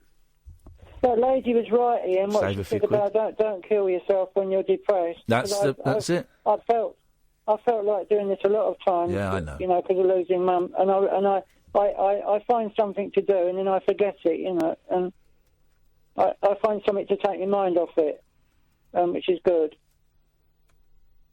Ian? Yep. Yeah, but I do get the suicidal feelings quite often at the moment, but I find things to do, like have something to eat, and then I forget about it. I had a nice ham sandwich today. I just had milk pudding, a big bowl of milk pudding. Ooh, listen to you. Yeah, it's nice, isn't it? Rice pudding, actually, pudding. Well, I feel we're veering off it when we're discussing your puddings. I feel maybe we've gone a bit too far. So I wanted you to hear that song on Facebook. I can't. I prefer it when you sing. It's a new one. Yeah, all right. It's Wrecking Ball by Miley Cyrus, and no one's heard it before. I've heard Wrecking Ball by Miley Cyrus. Not the way I sang it. Yeah, I bet, flipping it. No, but I got the tune right, all the tunes right, but it just sounds like a completely different tune. All right, here we go. But it won't hold forever. Hi, this is Frank Spencer. Frank Spencer saying, hello. Here's the thing. I know this is going to sound. It sounds echoey and reverby. This is going to sound awful. It does sound good when I do. All right, here we go. Can you run it forward? Do wrecking ball, not in Frank Spencer's voice. We're going to do wrecking ball now. Betty said I should do wrecking ball. Here we go with wrecking ball. Oh. Got it all mixed up. We cast a chain, we're hearts in vain. We jump, we never ask why. We kissed and fell under your spell. Our open love can deny.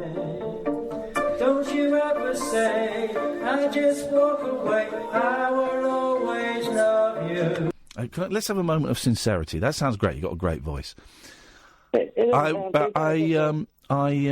don't like watching videos of you, Nigel, and I'll tell you why. The middle part, I get the middle part right. I am going to say something, yeah. because I have to say it. I don't like watching videos of you, Nigel, and I will tell you why.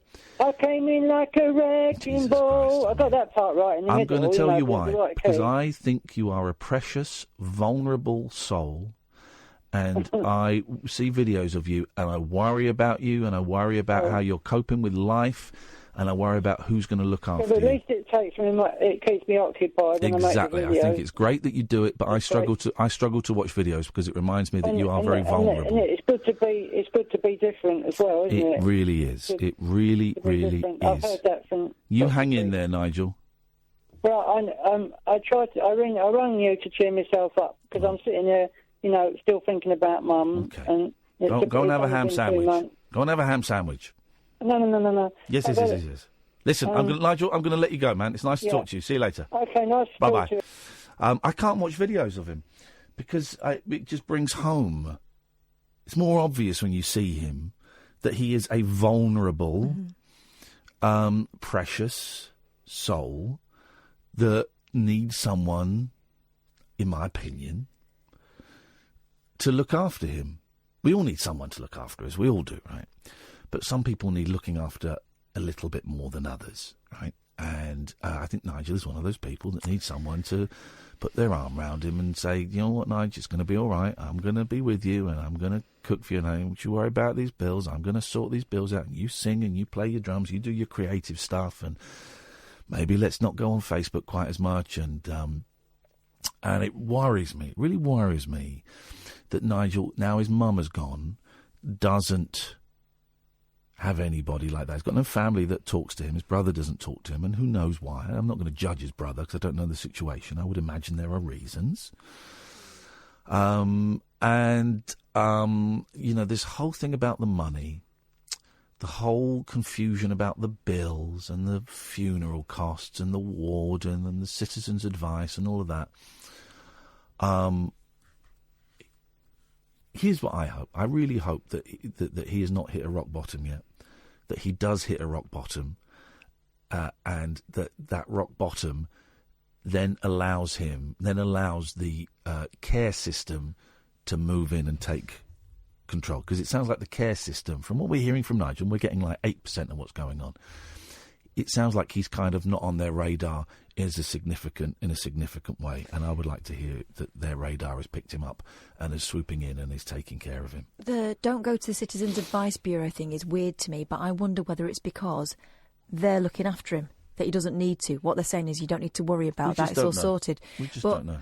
The fact he's living in accommodation where there is a warden gives me some hope that someone's keeping an eye out for him. And here's the thing, loads of people keep sending me emails and tweets saying, "What can you do this about Nigel? Can you do a crowdfunding? Can you phone up the local No, I really, really can't, because it's not my place, and because there is nothing that Catherine or I could do to help the situation. I'm afraid that this is something that Nigel has to go through and come out the other side. So everyone's suggesting we crowdfund and we pay his bills and all of that. That's great. It's not something I'm going to get involved with, because it's not my job, and it sounds heartless. We've helped other people, but I think that Nigel has to hit a rock bottom and has to be spotted by the authorities. It would be a sticking plaster, wouldn't it? It wouldn't help him in the long run. Actually, what you're right. What needs to happen is that he needs to come to the attention of someone who can put something in place long term. Yeah. 0344 499 1000. This is the Late Night Alternative with Iain and Kath on Talk Radio. Unmissable late night radio with the original king of unconventional conversation. Make contact with Iain. The Late Night Alternative with Iain Lee on Talk Radio. 03444991000. DJ Doug Pound is coming on at midnight. Let's go through some calls first. Good evening, G. Evening, boss. Evening, boss Ed. How do you follow a call like that? You just get on and talk. Well, I was going to, and I was going to do a stupid song, and then I decided not to. Okay. And I decided to actually just do something that I don't usually do, and just open up and just say, I lost my dad a few years ago. No, I'm sorry about that, man. And I think I've lost my mum as well. Oh. What do you mean you think? Because my mum and I fell out a few years ago. Yeah. I say a few. It's got to be about 15 now. She did something that annoyed me to absolute, and I could never forgive her for it, and I've tried to get in touch with my family since and find out whether she's still alive, because the last message that I got was the fact that my mum had got cancer and she was dying, and when I got that message, the person that relayed the message to me, the first words that came out of my mouth were, I don't care. Yeah, I've been there. When I wasn't talking to my dad and I found out he had a heart attack, I was like, yeah, whatever. And it's kind of, over the past couple of years, I've kind of thought about it and thought, why were you so stupid?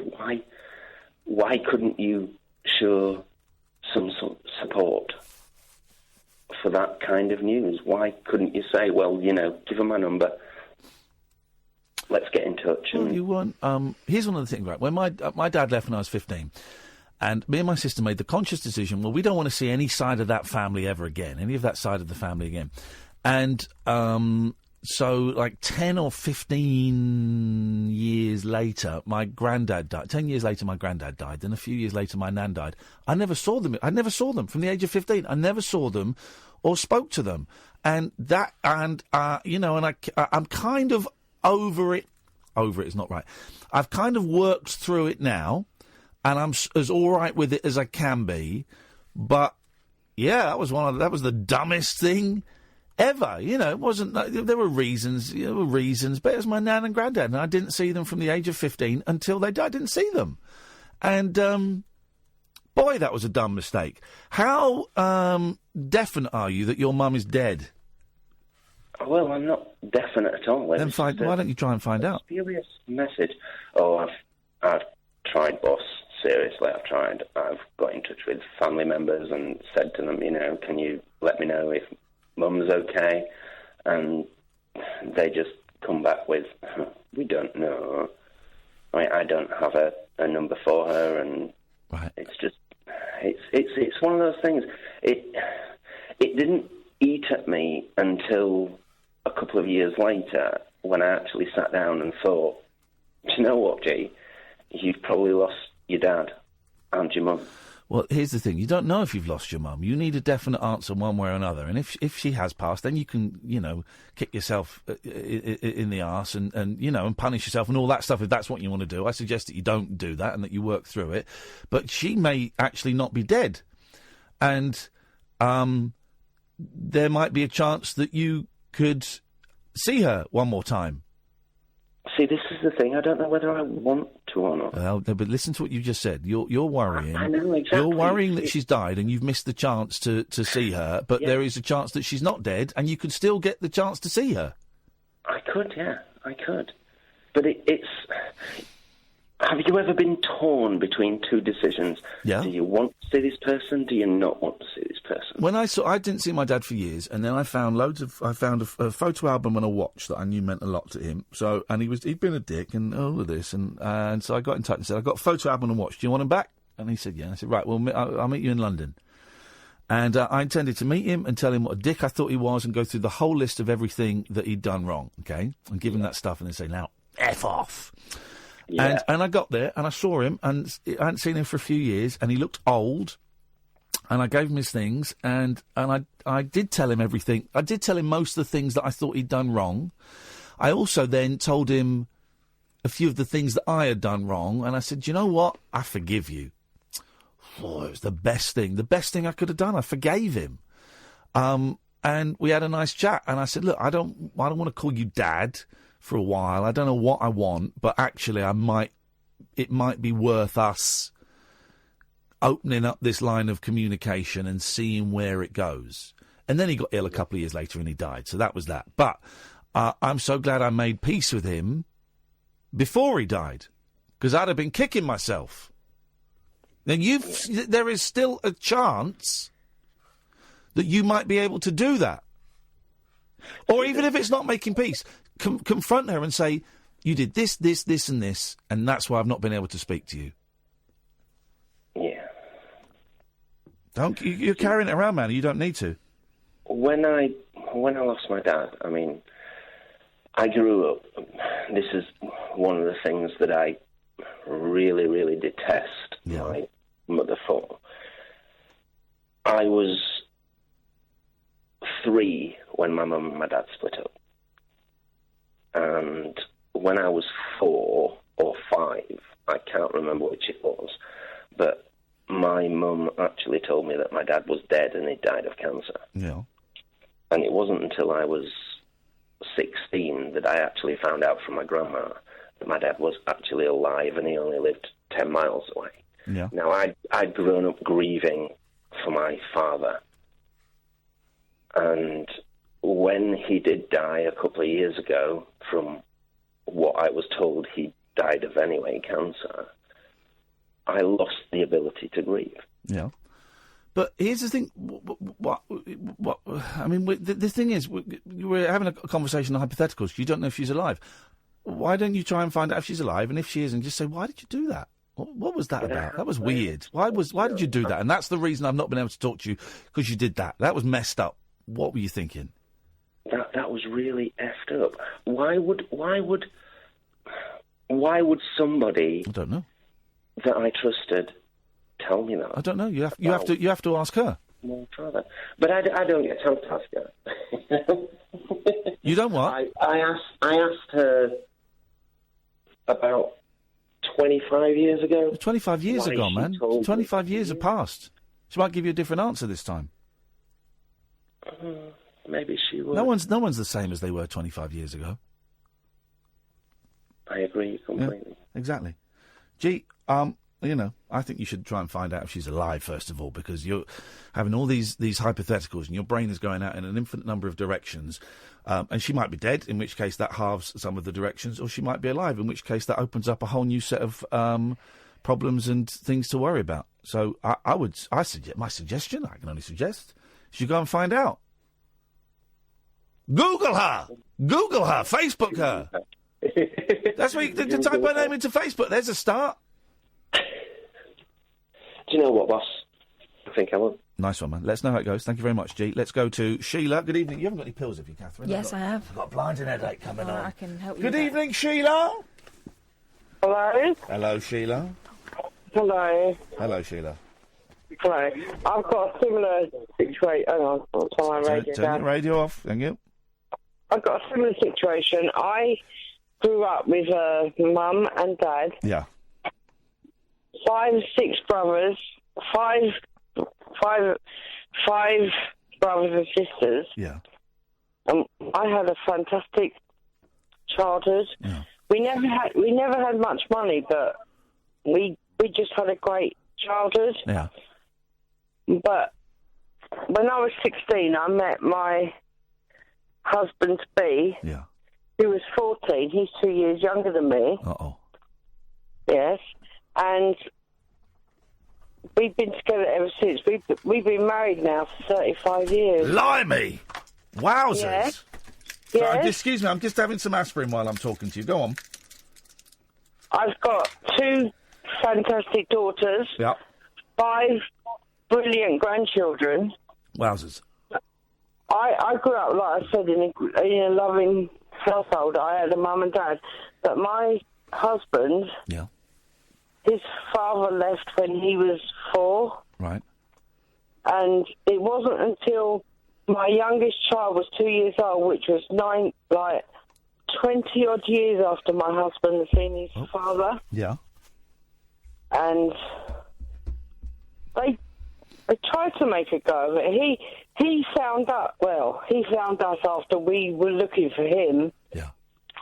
And it just didn't work out because... No, it doesn't always.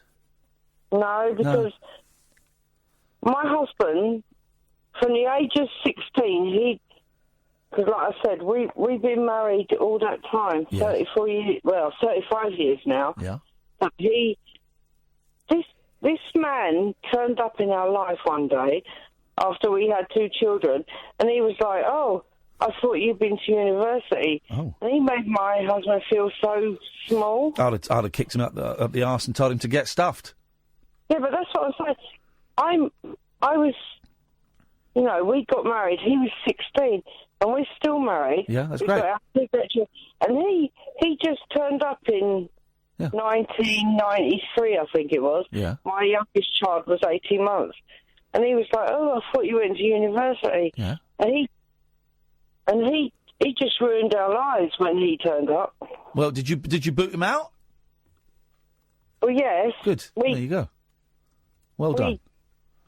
Yeah, but he just made my husband, who'd done, from like 15 when we were together. He was 15, I was 17. He'd worked all his life. Your husband... Listen, Sheila, I've got to go because we're going to the news. Your husband sounds like a good man. You sound like an excellent wife and a fantastic mother. And my husband is a fantastic man. I bet he is. And you've been together 35 years. Than his father ever was. There you go. Well, Sheila, listen, I've got to go. Cause if you want to call back in a little bit, because I've got a guest coming on, so I've got to kind of hit the news in time. But you sound like a great woman, Sheila, and I'm pleased to hear that you and your husband are together after 35 years. Wowzers. DJ Doug Pound coming up after this. The Late Night Alternative with Iain Lee on Talk Radio. We have ways of making you talk.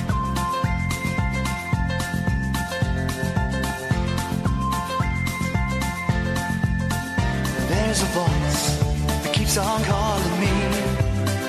Down the road, it's where I'll always be. Every stop I make a new friend. Can't stay for long, just turn around and I'm gone again. Maybe tomorrow I'll wanna settle down. Until tomorrow I'll just keep moving on. Down this road that never seems to end. When new adventure lies just around the bend. So if you want to join me for a while, just grab your hat, come travel light, that's old style.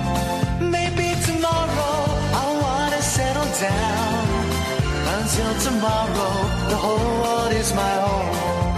So if you want to join me for a while, just grab your hat, come travel light, that's old style. Maybe tomorrow I'll want to settle down. Until tomorrow I'll just keep moving on.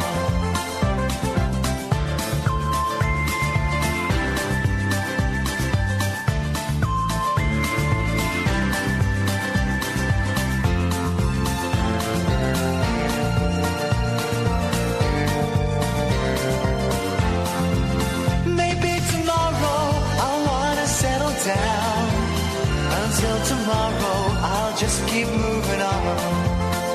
There's a world that's waiting to unfold. A brand new tale no one has ever told. We've journeyed far, but you know it won't be long. We're almost there and we paid our fare with a hobo song. Maybe tomorrow I'll want to settle down. Until tomorrow I'll just keep moving on. So if you want to join me for a while, just grab your hat, come travel light, that's old style. Maybe tomorrow I'll find what I call Right. You know I'm free to roll. Let's call America. Let's call them United States of America.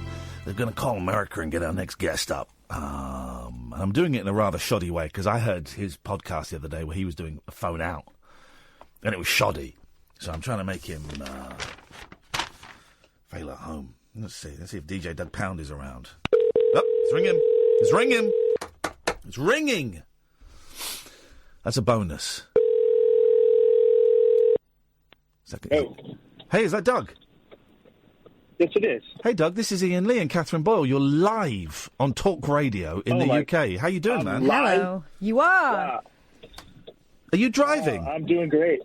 I'm driving, but I'm going to stop driving in a second. This is. Well, hang on a minute. This is kind of what I expected from you. Is kind of just bumbling along, and shoddy workmanship. Because I've been listening to your podcast, man. Oh yeah, thank you. I listen. No, do think I listen. I'm a big fan. Oh, he's obsessed with it, Doug. Well, not obsessed. Let's not get. Yeah, he's totally weird about it. Shut up. I've been listening a lot to a lot recently, and I've just was listening today to an episode from maybe a few weeks ago where you were doing a phone out show where people had sent in their phone numbers, and you were phoning out to the callers, the pound puppies you call them, because it's the Poundcast is the podcast. And the first call is this woman, and she answers, and he goes, "Hello, this is Doug Pound from the Poundcast." She goes, "Yeah, I'm working. Can you call back later?" Wow, rude. And they just puts the phone down on you. Yeah, it's unbelievable. These pound puppies are ridiculous. Hey, listen, man, it's so nice to talk to you. I've been tweeting loads of your clips and loads of your videos and things today, and I'm struggling. I don't know what I should describe you as, because you're a filmmaker, you do comedy, but it's not really stand-up. You do you do editing, you do sound effects. You've got a great sound effect of a car going, the car door slamming shut there. How do you describe yourself? You know, I mean, I don't want to... Shit, hold on. My alarm is going off now, jeez. Did we call you at the right time? This was the time we arranged, wasn't it? It was. I'm sorry. I was actually shooting a video, and I was rushing back, and it went longer than expected. That's all right, mate. That's fine. I'm done now, and I'm home, and everything's chill right now. Good. All right, chill. Everyone just chill. I don't know. I to be honest, I hate describing myself. Yeah. You know, I just like to say I do comedy. You know, I just do comedy. I do funny stuff in various mediums, but most of it is it's supposed to be funny. And it is funny. Me and Kath were watching some of your videos today. They're messed up, would you say, Catherine? Well, I mean... They're dark. The second one I saw had the science penis, which, wasn't the logical conclusion I was waiting for, but it was a good conclusion. I'm not complaining about it. And then there was another one about fluids in a pool. Yeah, so... I tell you what is beautiful, right? And I do want to talk about the editing, because I found you through Tim and Eric, and we had Tim and Greg on this show last year when they came over. And my boys, who are very young, they're 6 and 8, I've started showing them bits of Tim and Eric, and then I'll have to pause it or fast forward it because it will get really, really rude, right? But the thing they find the funniest is your work in it. They love the freeze frames, they love the zooming in, they love the, in inverted commas, bad editing, they love the sound effects, like when someone's blinking and it'll make like a scratch. They love all of that. And that's pretty much you, isn't it, on Tim and Eric, doing that? Well, I did a lot of that for sure. There was a few of us that it is. John Kreisel, the director. We just try to make each other laugh, and sometimes you got to add a little bit of spice. Well, the cool thing about that was, I've done videos. I've messed with remixing commercials and remixing footage and before I ever met them. Yeah. So when I started working with them, I would kind of put in some super silly sound effect or freeze frame thing or whatever, and just to see if I can make them laugh or something, Yeah. they're not going to go for this. But then they always to my delight, they would be super into it and push that more. So then we went more and more in that direction. So for me, having worked a bit in TV and made little films and programs, editing is where it's at, man. That's where the magic happens. I've sat in editing rooms. I can't do it, and I've sat in editing rooms. And it's like someone doing a spell, because they've got all this raw footage, and suddenly they've got a 3-minute sequence that is hilarious and is infinitely better than the footage you've given them. How did you get into it, Doug? What was it that drew you to that, as opposed to, and I know you act and I know you direct, but what was it that drew you to the editing? I don't know. I just thought it was so fun when I first started doing it. It was almost like, you're right. It was like this magic trick I could do. Yeah. And I just kind of had a knack for it. Like immediately, I just knew how to put. I just knew how to put clips together. And I had. You kind of have to have a sense of rhythm, I think, and editing is it's very rhythmic, So and I played drums and stuff, and I was in bands, and I don't know, there's something musical about it that I just was drawn to. I don't really know. It was just something I liked. It was just something fun to do. I'm guessing because that is your thing, you would have a really hard time handing over stuff to someone else to do it, because you know exactly what you want from it. Yeah, I mean, as far as anything of mine, I would have to just edit it myself. Yeah, it would drive you nuts, wouldn't it, giving it to someone else? Yeah, well, I'll give him a shot. Yeah, but you're going to hate it. Nail it. I tell you why I know, because when we do stuff, I edit it, and I would never, ever trust anyone else to do it, and I would have to really sort of sit on my hands if I was going to let someone have a go at it. Doug, did you work on the Magic for Humans series? No, I don't think so. Oh, okay. Which one's that? The Nathan, not Nathan Fielder. What's the guy? The Magic for Humans. Oh, Justin. Justin, yeah. Because there's a bit in. Oh, okay. Because there's a clip in that has my boys in hysterics, and it looked like your filthy hand. The Magic for Susans, where he says, "Now it's time Magic for Susans," and it would just freeze frame on a woman looking very, very uncomfortable and zoom in, and it just kind of had your vibe about it. Yeah, well. They're ripping you off, man. By each other. They're all ripping me off, man. Exactly. Go and kick some ass. What were you filming today? Well, I don't really have a job right now, so I just make little videos on Instagram. Yeah. I think you might have tweeted one yesterday. And last November, I did something called Videovember, where I made a video every single day on Instagram. And some of them were kind of crappy. So, can you swear on here? We can say crappy, and we can do maybe 2 shits, but that's it. Oh my God! And that's one of them has gone now. Okay. So have you done another? Okay. Well, all right. All right. Well. Anyway, I was just that's what I do now. I just make Instagram videos for free. That's my job. I'm being asked by Isaac on Twitter. Ask if he's going to do another Sit On You video. The world needs it. I'm not, no. Good. Well, good. That's you told Isaac. Yeah, I mean, well, that's pretty much a Tim and Eric video, but that bit was written by my friend Eric Fensler. Right, okay. We have... I don't know if you're familiar with him. Yeah, I know the name. Anyway. We have I say a mutual friend, it's someone I've not seen for probably about 15, 20 years. A guy called Max Tundra. You know Max, you know Ben. Oh, yeah. Yeah, Ben is one of my good mates. Ben, for those that know, Max Tundra is a brilliant remixer and musician. We were playing the Daphne and Celeste stuff about 6 months ago. He did all of that. And Ben, I used to know Ben because he was friends with Carvus, who was in a band called Monsoon Bassoon, and they were friends with Cardiacs, and it was all kind of a slightly incestuous music circle. And then I was listening to your podcast from a while ago, actually, and Max Tundra popped up. I couldn't believe it. Yeah, I think I might have had him on there twice. That's one of those crazy things. I was a fan of his music for years, and then I don't know what happened. I think maybe Twitter happened or something. Yeah.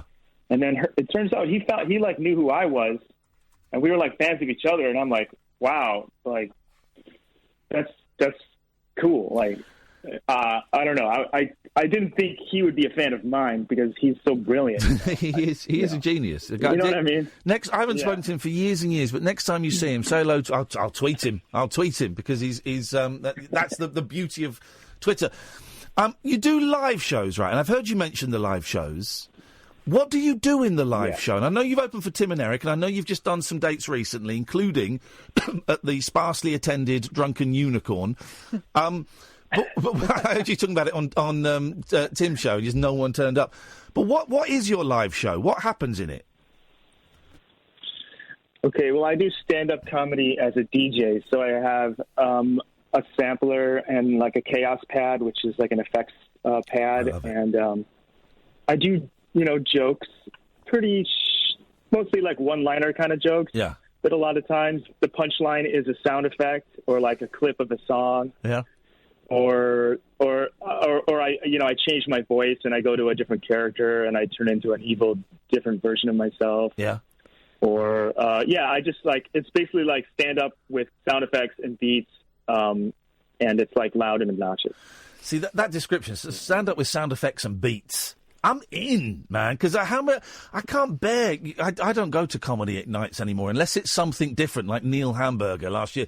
Because why would you want to go and see 5 white guys, middle-aged guys, going, the thing about Trump, let me tell you about Brexit. The thing about Brexit is, who wants to see that? Yeah. I want to see something with a little bit of beats in.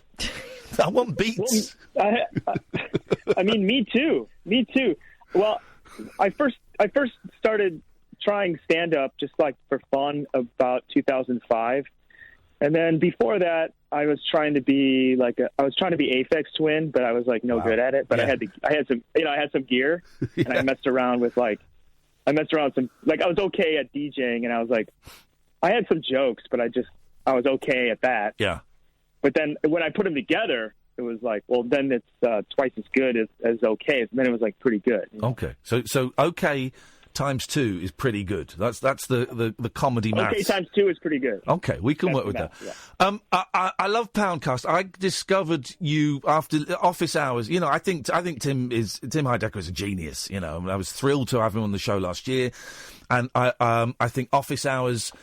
His podcast has great moments of just being a car crash, when Skype is going wrong, but also has great moments of hilarity.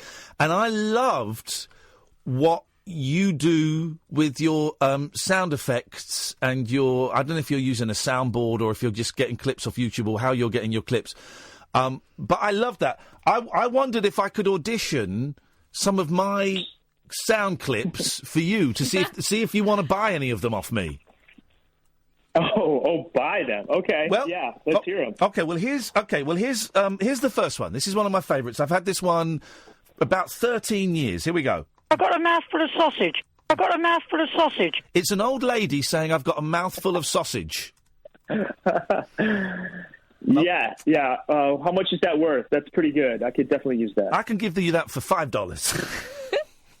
It's Brexit, man. Okay, we're broke. How many quid? All right. What is that, like 3 quid? That's 3 quid, mate. Iain, do him a bundle. He's told you he's not working at the moment. All right, I do. Here's British former politician George Galloway. You're a fanny. Saying that you're a fanny. Let me see. Here's someone. My name is Khan. That's one of my old callers saying my name is Khan. And we have a whole board of a guy called Dave from Luton. This is Dave from Luton. Who the hell is Ginger Baker? I've done a little garden. What are you beefing on about? Oh, are you all right, Paul? So, I don't know if any of those are any good to you, Doug. I like the fanny one, but what does fanny mean over there? Fanny means vagina. It means a lady garden. Yeah. Okay, that means something different over here. Fanny means like ass over there, doesn't it? Because I remember seeing Neil Diamond in concert in the 80s, and Neil Diamond said, everybody, get up and shake your fannies. My God. And the whole audience went, what the hell? Shake my what now? This is By the way, I just tried, during the news, the Kiss are doing their last tour, right? And I go through a love-hate relationship with Kiss. And I just tried to buy 2 tickets to see Kiss, right? Get this, Doug. Uh-huh. The cheapest tickets I clicked 2 tickets, and the total said £843. £843. That's like $1,200 for 2 tickets for Kiss. Isn't that the amount that Gene Simmons was doing, like, private box givings thing? Yeah, well, didn't he have, like, a box set that he was delivering in person? That was $50,000. Oh, right, okay. If you wanted the Gene Simmons box set delivered. What does that get you at the Kiss concert? That gets you tickets. That gets you tickets to see Kiss.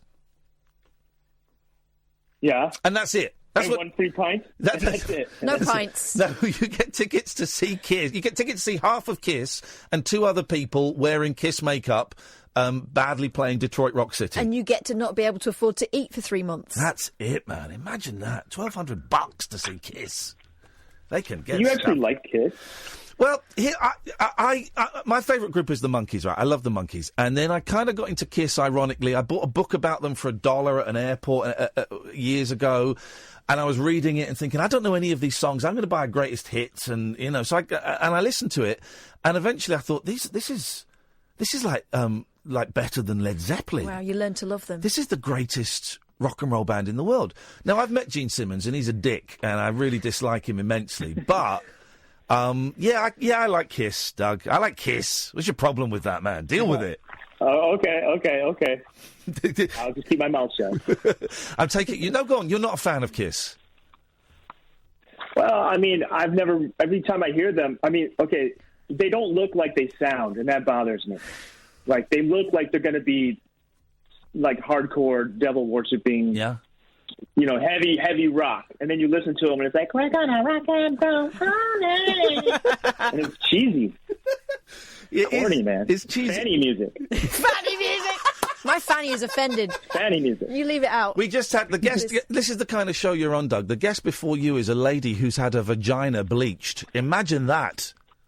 Oh, my God. Yeah, I know. What part of the vagina was bleached? The inside. In and out. The in and the out of it was done, and her boyfriend loved it. Oh, I bet he couldn't say he didn't after all that effort had been made. Anyway. Listen, so you do the podcast Poundcast, which is delightful and is slightly shambolic again, which we like because this show is shambolic, as you may have noticed. How long you've been doing that for ages? You're on like episode 160 or something, aren't you? Yeah, over 100 episodes, but I don't do it as consistently as I should. But if I did, we'd be at like hundreds of episodes. We'd be like 500 episodes deep if I did it every week or something. Yeah. But it's just like, that's one of those things, I just like to do many things. I like to do a podcast. I like to do music. I like to do videos. Sometimes I'll edit. I think that's just how I like to work, is like, if I just did one thing, I would be bored of that one thing, and then that work, whatever that one thing is, would suffer because I would just be upset that I had to do it. Only that one thing. And Pound House was a series, like a short sort of mini series, little 5-minute episodes that you did a few years ago, and it's delightful and it's weird, and it reminds me a little bit of Mr. Show with David Cross and Bob Odenkirk, and it's uncomfortable. I really like uncomfortable silences in comedy. Are you doing any more of those? Yeah, actually, we made one episode. Yeah. And because, we did 3 seasons of that. And for those 3 seasons, we had funding. We had a web sort of internet channel that gave us a budget. Yeah. And we don't have that anymore. Right. Okay. So we just made one ourselves. They don't cost much money to make, so we just made one for fun. But we call it season 1.5. Okay. So it takes place within season 1. It's kind of like one-off episodes that could take place within season 1. Oh, okay. So you've gone back in time, a prequel, right? Okay, right. Yeah. Yeah. And how do you? Here's the thing, man. Because I genuinely think you're brilliant, and it breaks my heart to hear you say that you haven't got any work or anything. And I'm all for artistic people doing stuff off their own bat and making stuff. I also think artists should be paid for their work, and it would be great. Do you do Patreon? Do you do crowdfunding or anything like that? Yeah, I have a Patreon, but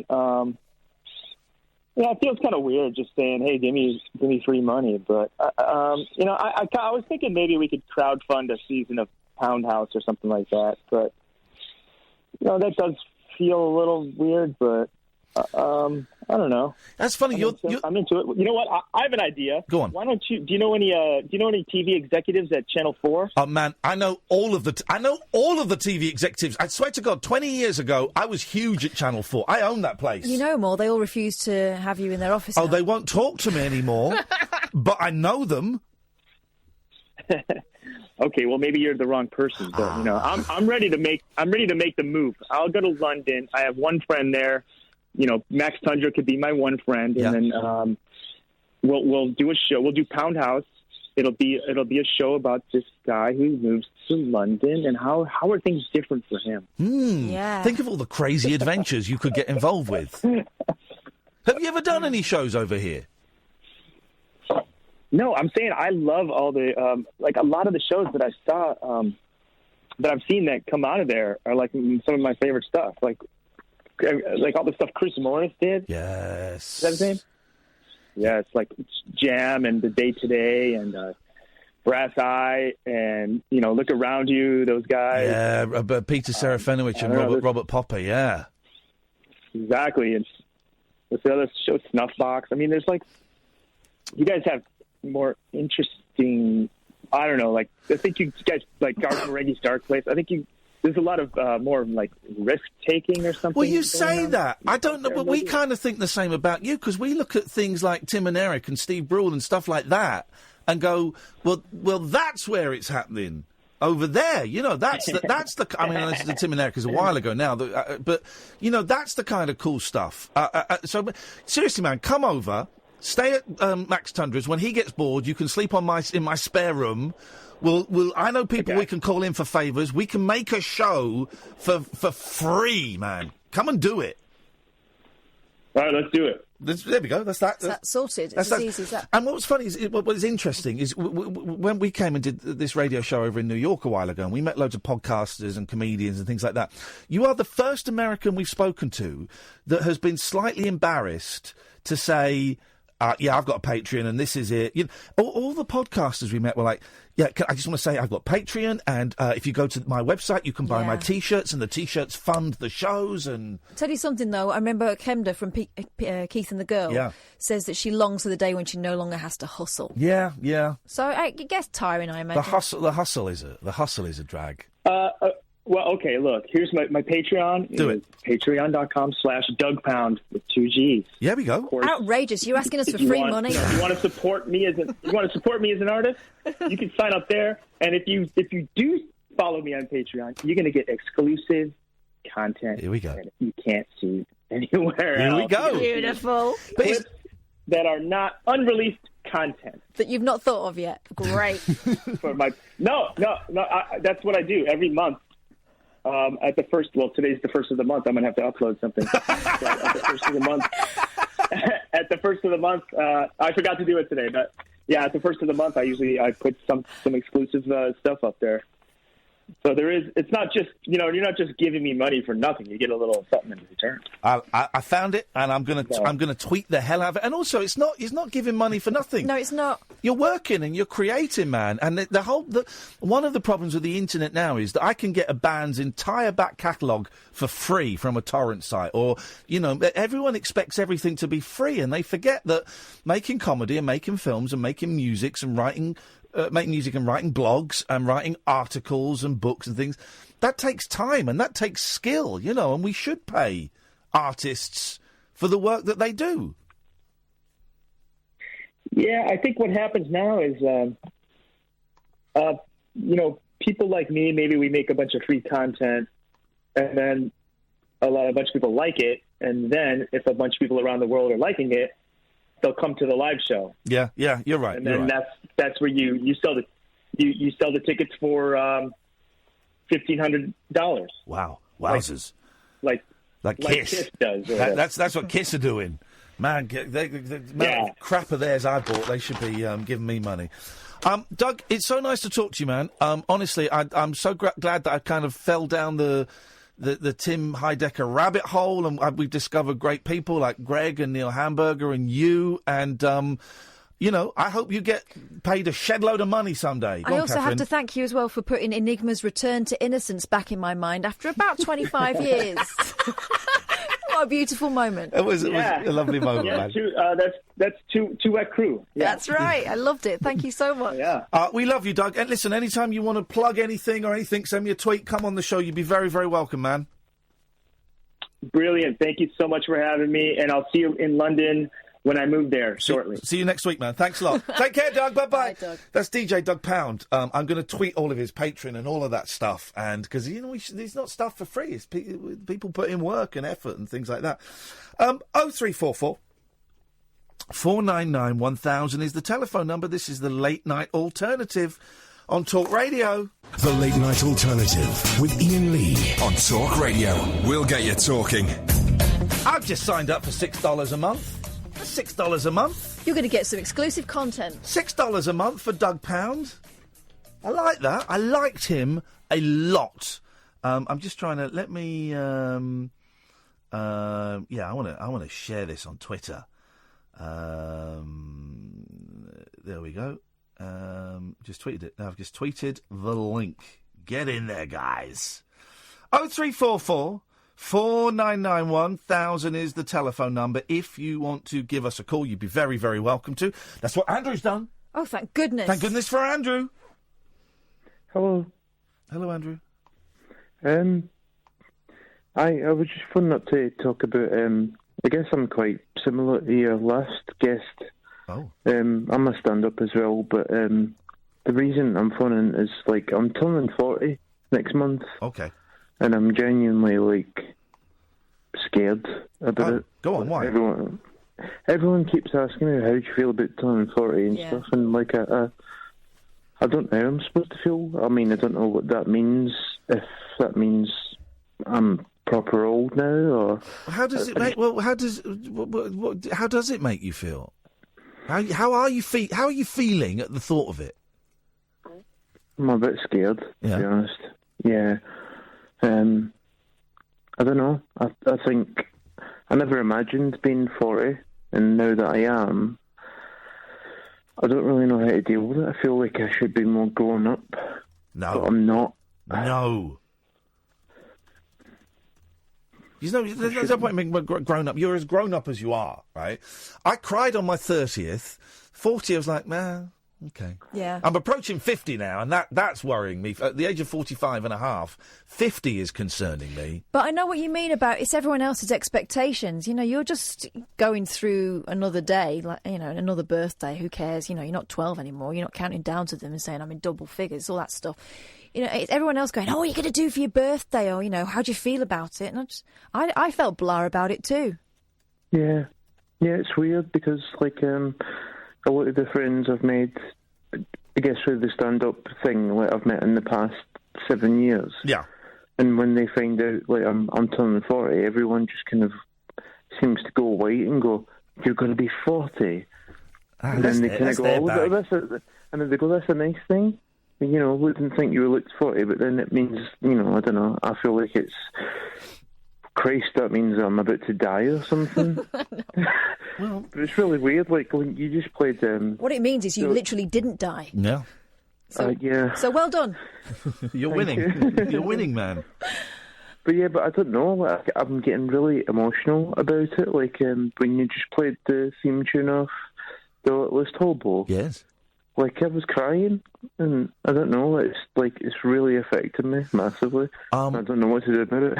Well, is it just the thought of turning 40 that's making you upset, do you think, or is there something else going on as well? Yeah, I'm not very happy about life and stuff. There we go. And I guess that's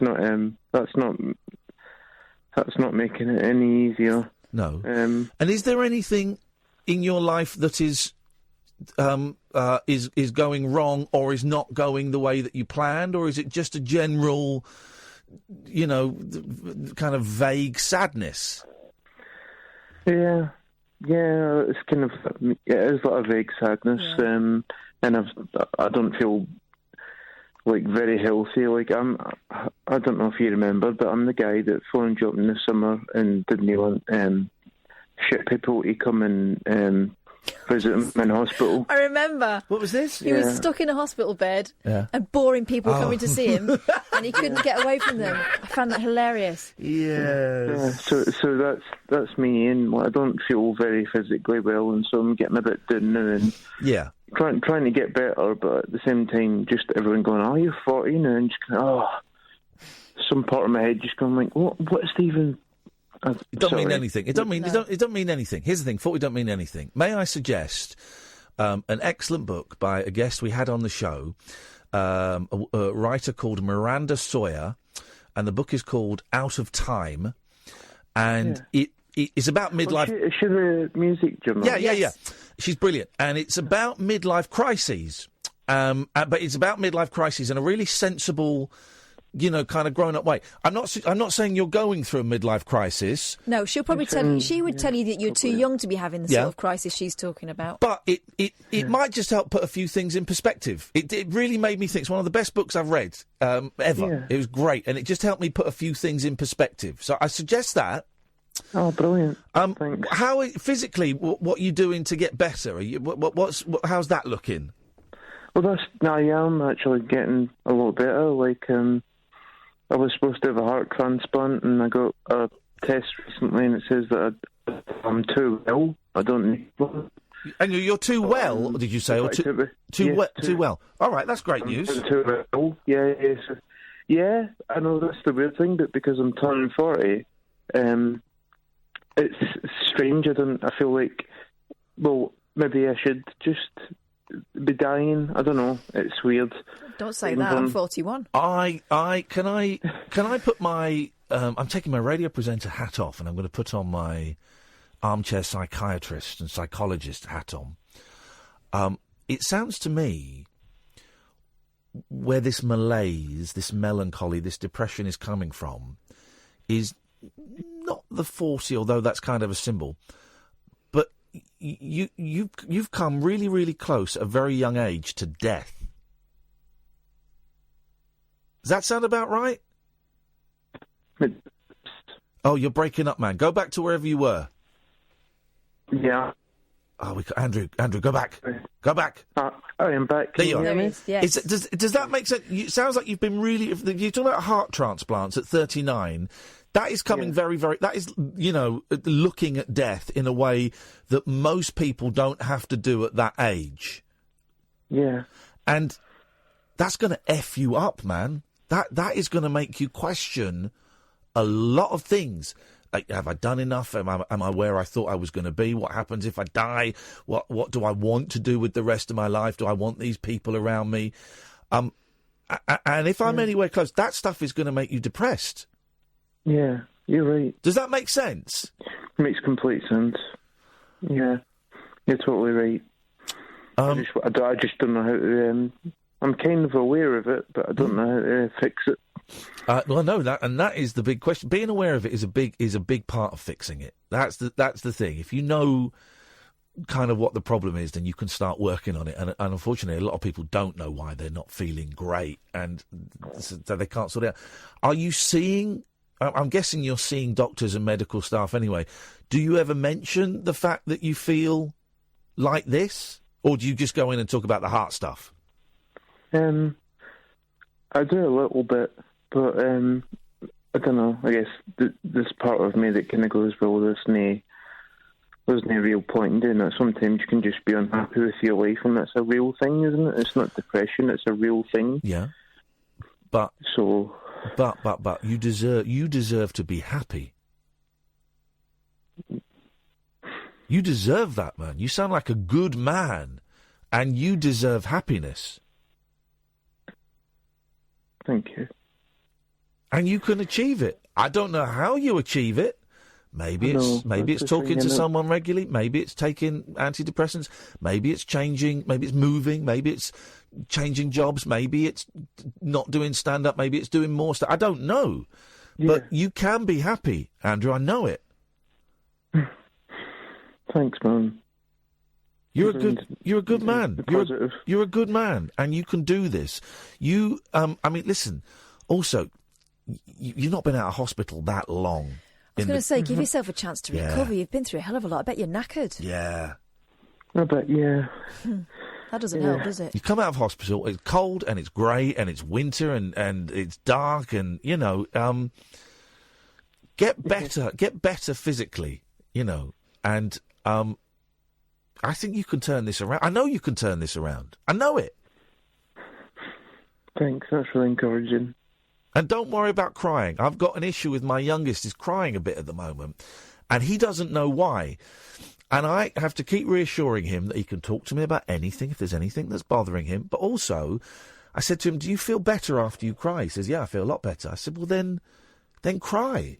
If you're feeling something and you cry and you feel better, that's all right. What are you looking at me like that for? What did I say to you yesterday? I don't know. I weren't listening. I was crying too much. He was crying, and I said, and I was, when you sort of, give someone a hug when they're crying, and you're thinking, I hope they don't think I'm trying to. There, stop that.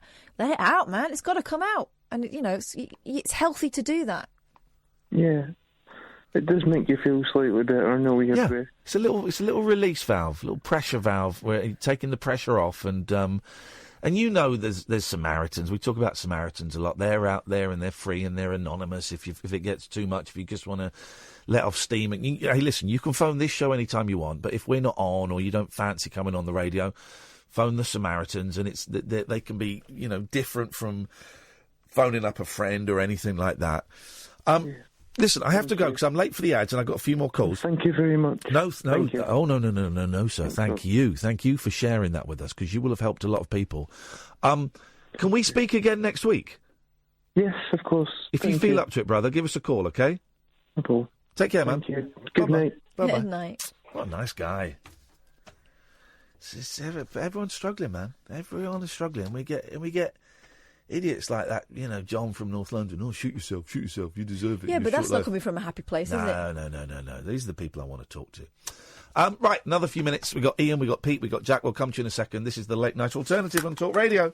The Late Night Alternative with Iain Lee on Talk Radio. Right, we got, what's that man's name? Which man? The old man that comes in at 1. Paul Ross? That's the fella. He's coming in at 1. So let's get through these calls. Good evening, Ian. Hello there. How are you doing? I'm getting a little bit croaky, it would appear. Oh dear. Okay. You sound very concerned. Doesn't really. Oh dear. Anyway, over to me. Back to me. Go on. I'm not concerned. I would say I'm more ambivalent. Facetious and ambivalent. Okay. Facetiously ambivalent. Okay. I don't think that word means what you think it does. Anyway. Yes. Is this Iain Lee or not? I don't know. Which Ian are you? Okay, right. Let me explain. The last time I phoned Iain, he had a theory about people's names who were spelt IAN. Oh, they're perverts. They're disgusting perverts. Yes. Really? Oh yes. Can I finish my sentence? You just did? Yeah, go on. Well, no, I didn't because you interrupted. Anyway, Iain had a theory about people's names who were spelt IAN. They're perverts. Can I finish my sentence? Certainly, please do. Well, that's the second time you've interrupted me. I apologise. I ambivalently apologise. I facetiously apologise in an ambivalent manner. Okay. All right. Well, all I wanted to understand is that Iain seemed to have this issue about Ians that were spelled IAN. They're perverts. Dirty, disgusting perverts. As opposed to IAIN. They are normal people. So, have you got the question? Because you kept interrupting I'm me. sorry, I apologise. I facetiously apologise. No, that's okay. Right. Have you understood the question? Yes, your name is Iain, you spell it IAN, and you're a dirty pervert. Have I not? Have I understood it?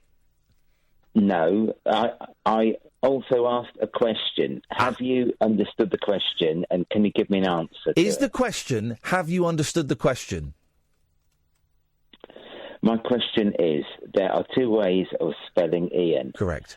When I spoke to Iain, he thought that people whose name was spelled IAN... A dirty pervert.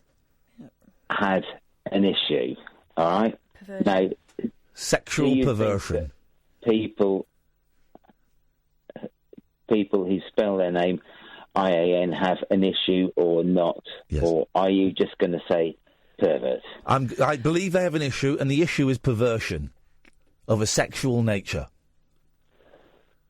Never trust a man who spells his name IAN. It's incorrect. It's the way the devil would spell it, and it indicates an abnormal deviancy in the downstairs department. Where does that come from? The Bible. I don't think so. I think so. Have you read it?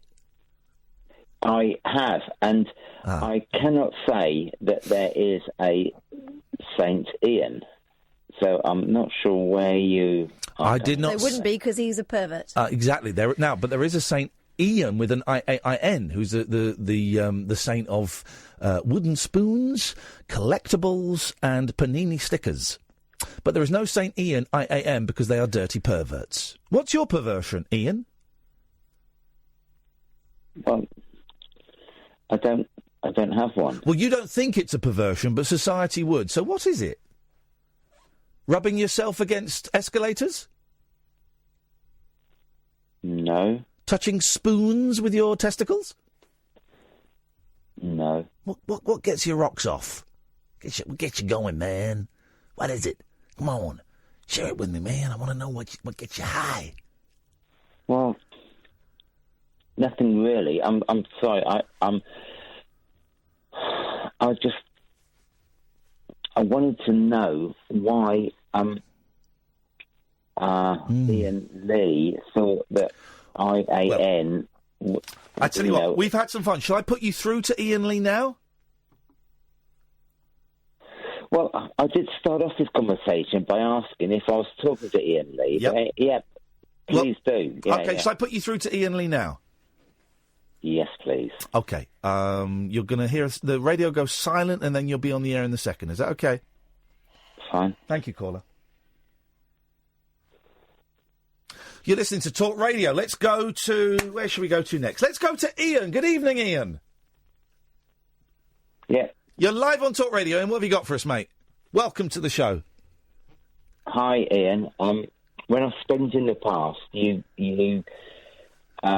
were making a distinction between Christian names, spelled Iain, I-A-N, and yours, I-A-I-N. Yes. And I just wondered what you thought, that, how people are different because of the way their names spelled. Oh, I don't think there's a difference at all. I think people can spell their names how they want. I'm sorry if I gave that impression. No, I-A-N is the kind of the English version. I-A-I-N is kind of the Celtic version, but that's it. No, right. we're all Ians together in this world, brother.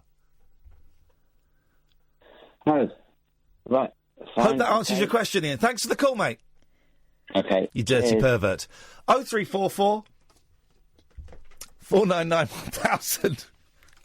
Let's go to Jack. There's your video. Good evening, Jack. I've already sent it. Good evening, Jack. Hello. You're on the radio, Jack, in case you didn't realise. Jack, how are you spelling your name? I know who that was. Then I-A-I-N. I know who that guy was, and thank you, Matty. I knew and recognised it. I thought it was the Lion guy. He's the guy that argued with me about Paul Ross not being on the breakfast show anymore. Do you remember that? Yes. That's who that was. That's a classic caller.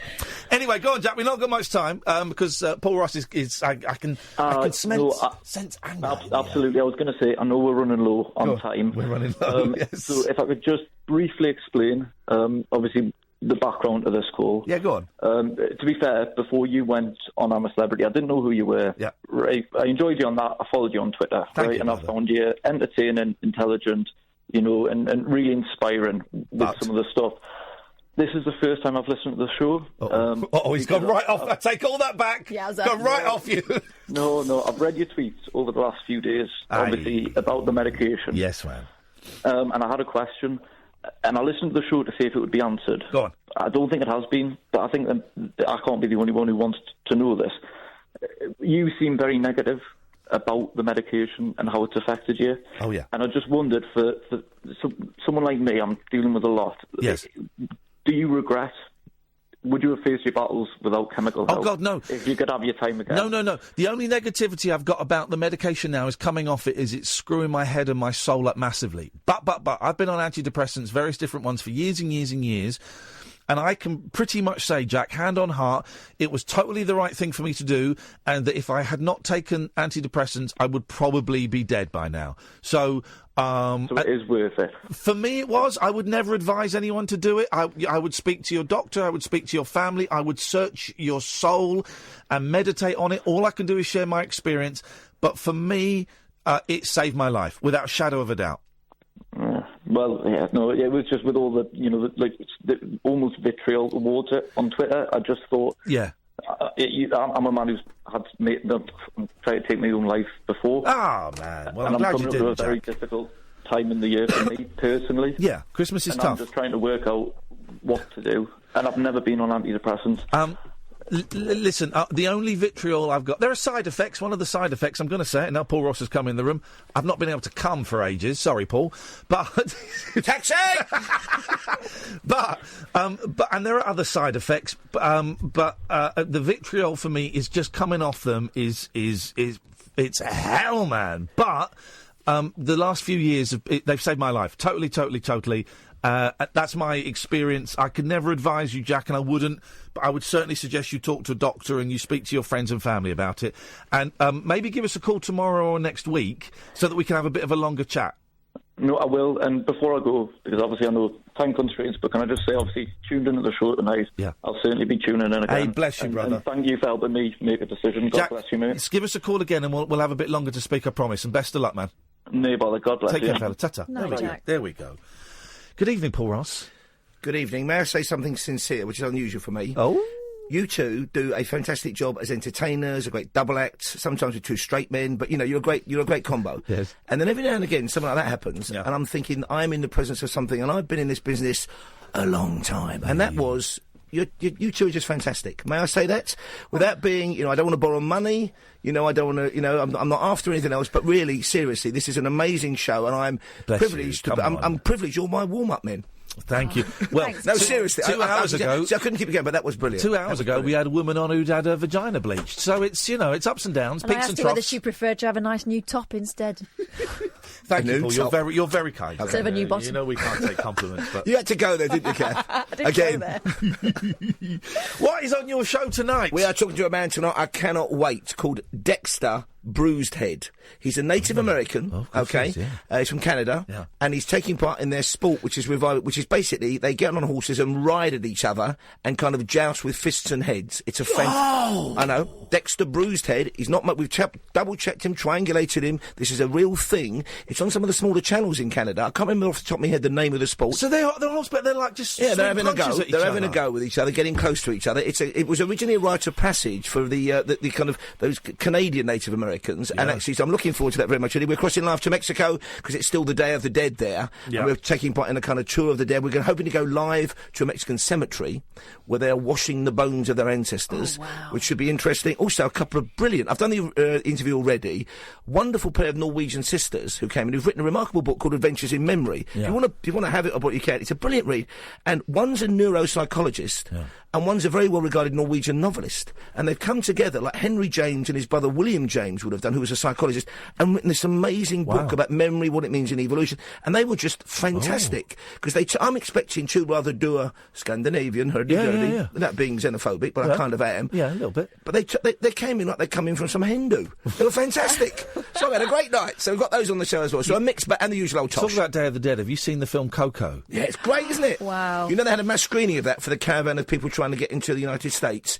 They showed it in a park. Yeah, they did it late last night. They were tweeting it, so it happened kind of 24 hours. Because, of course, they're passing towards Mexico, which is the Day of the Dead.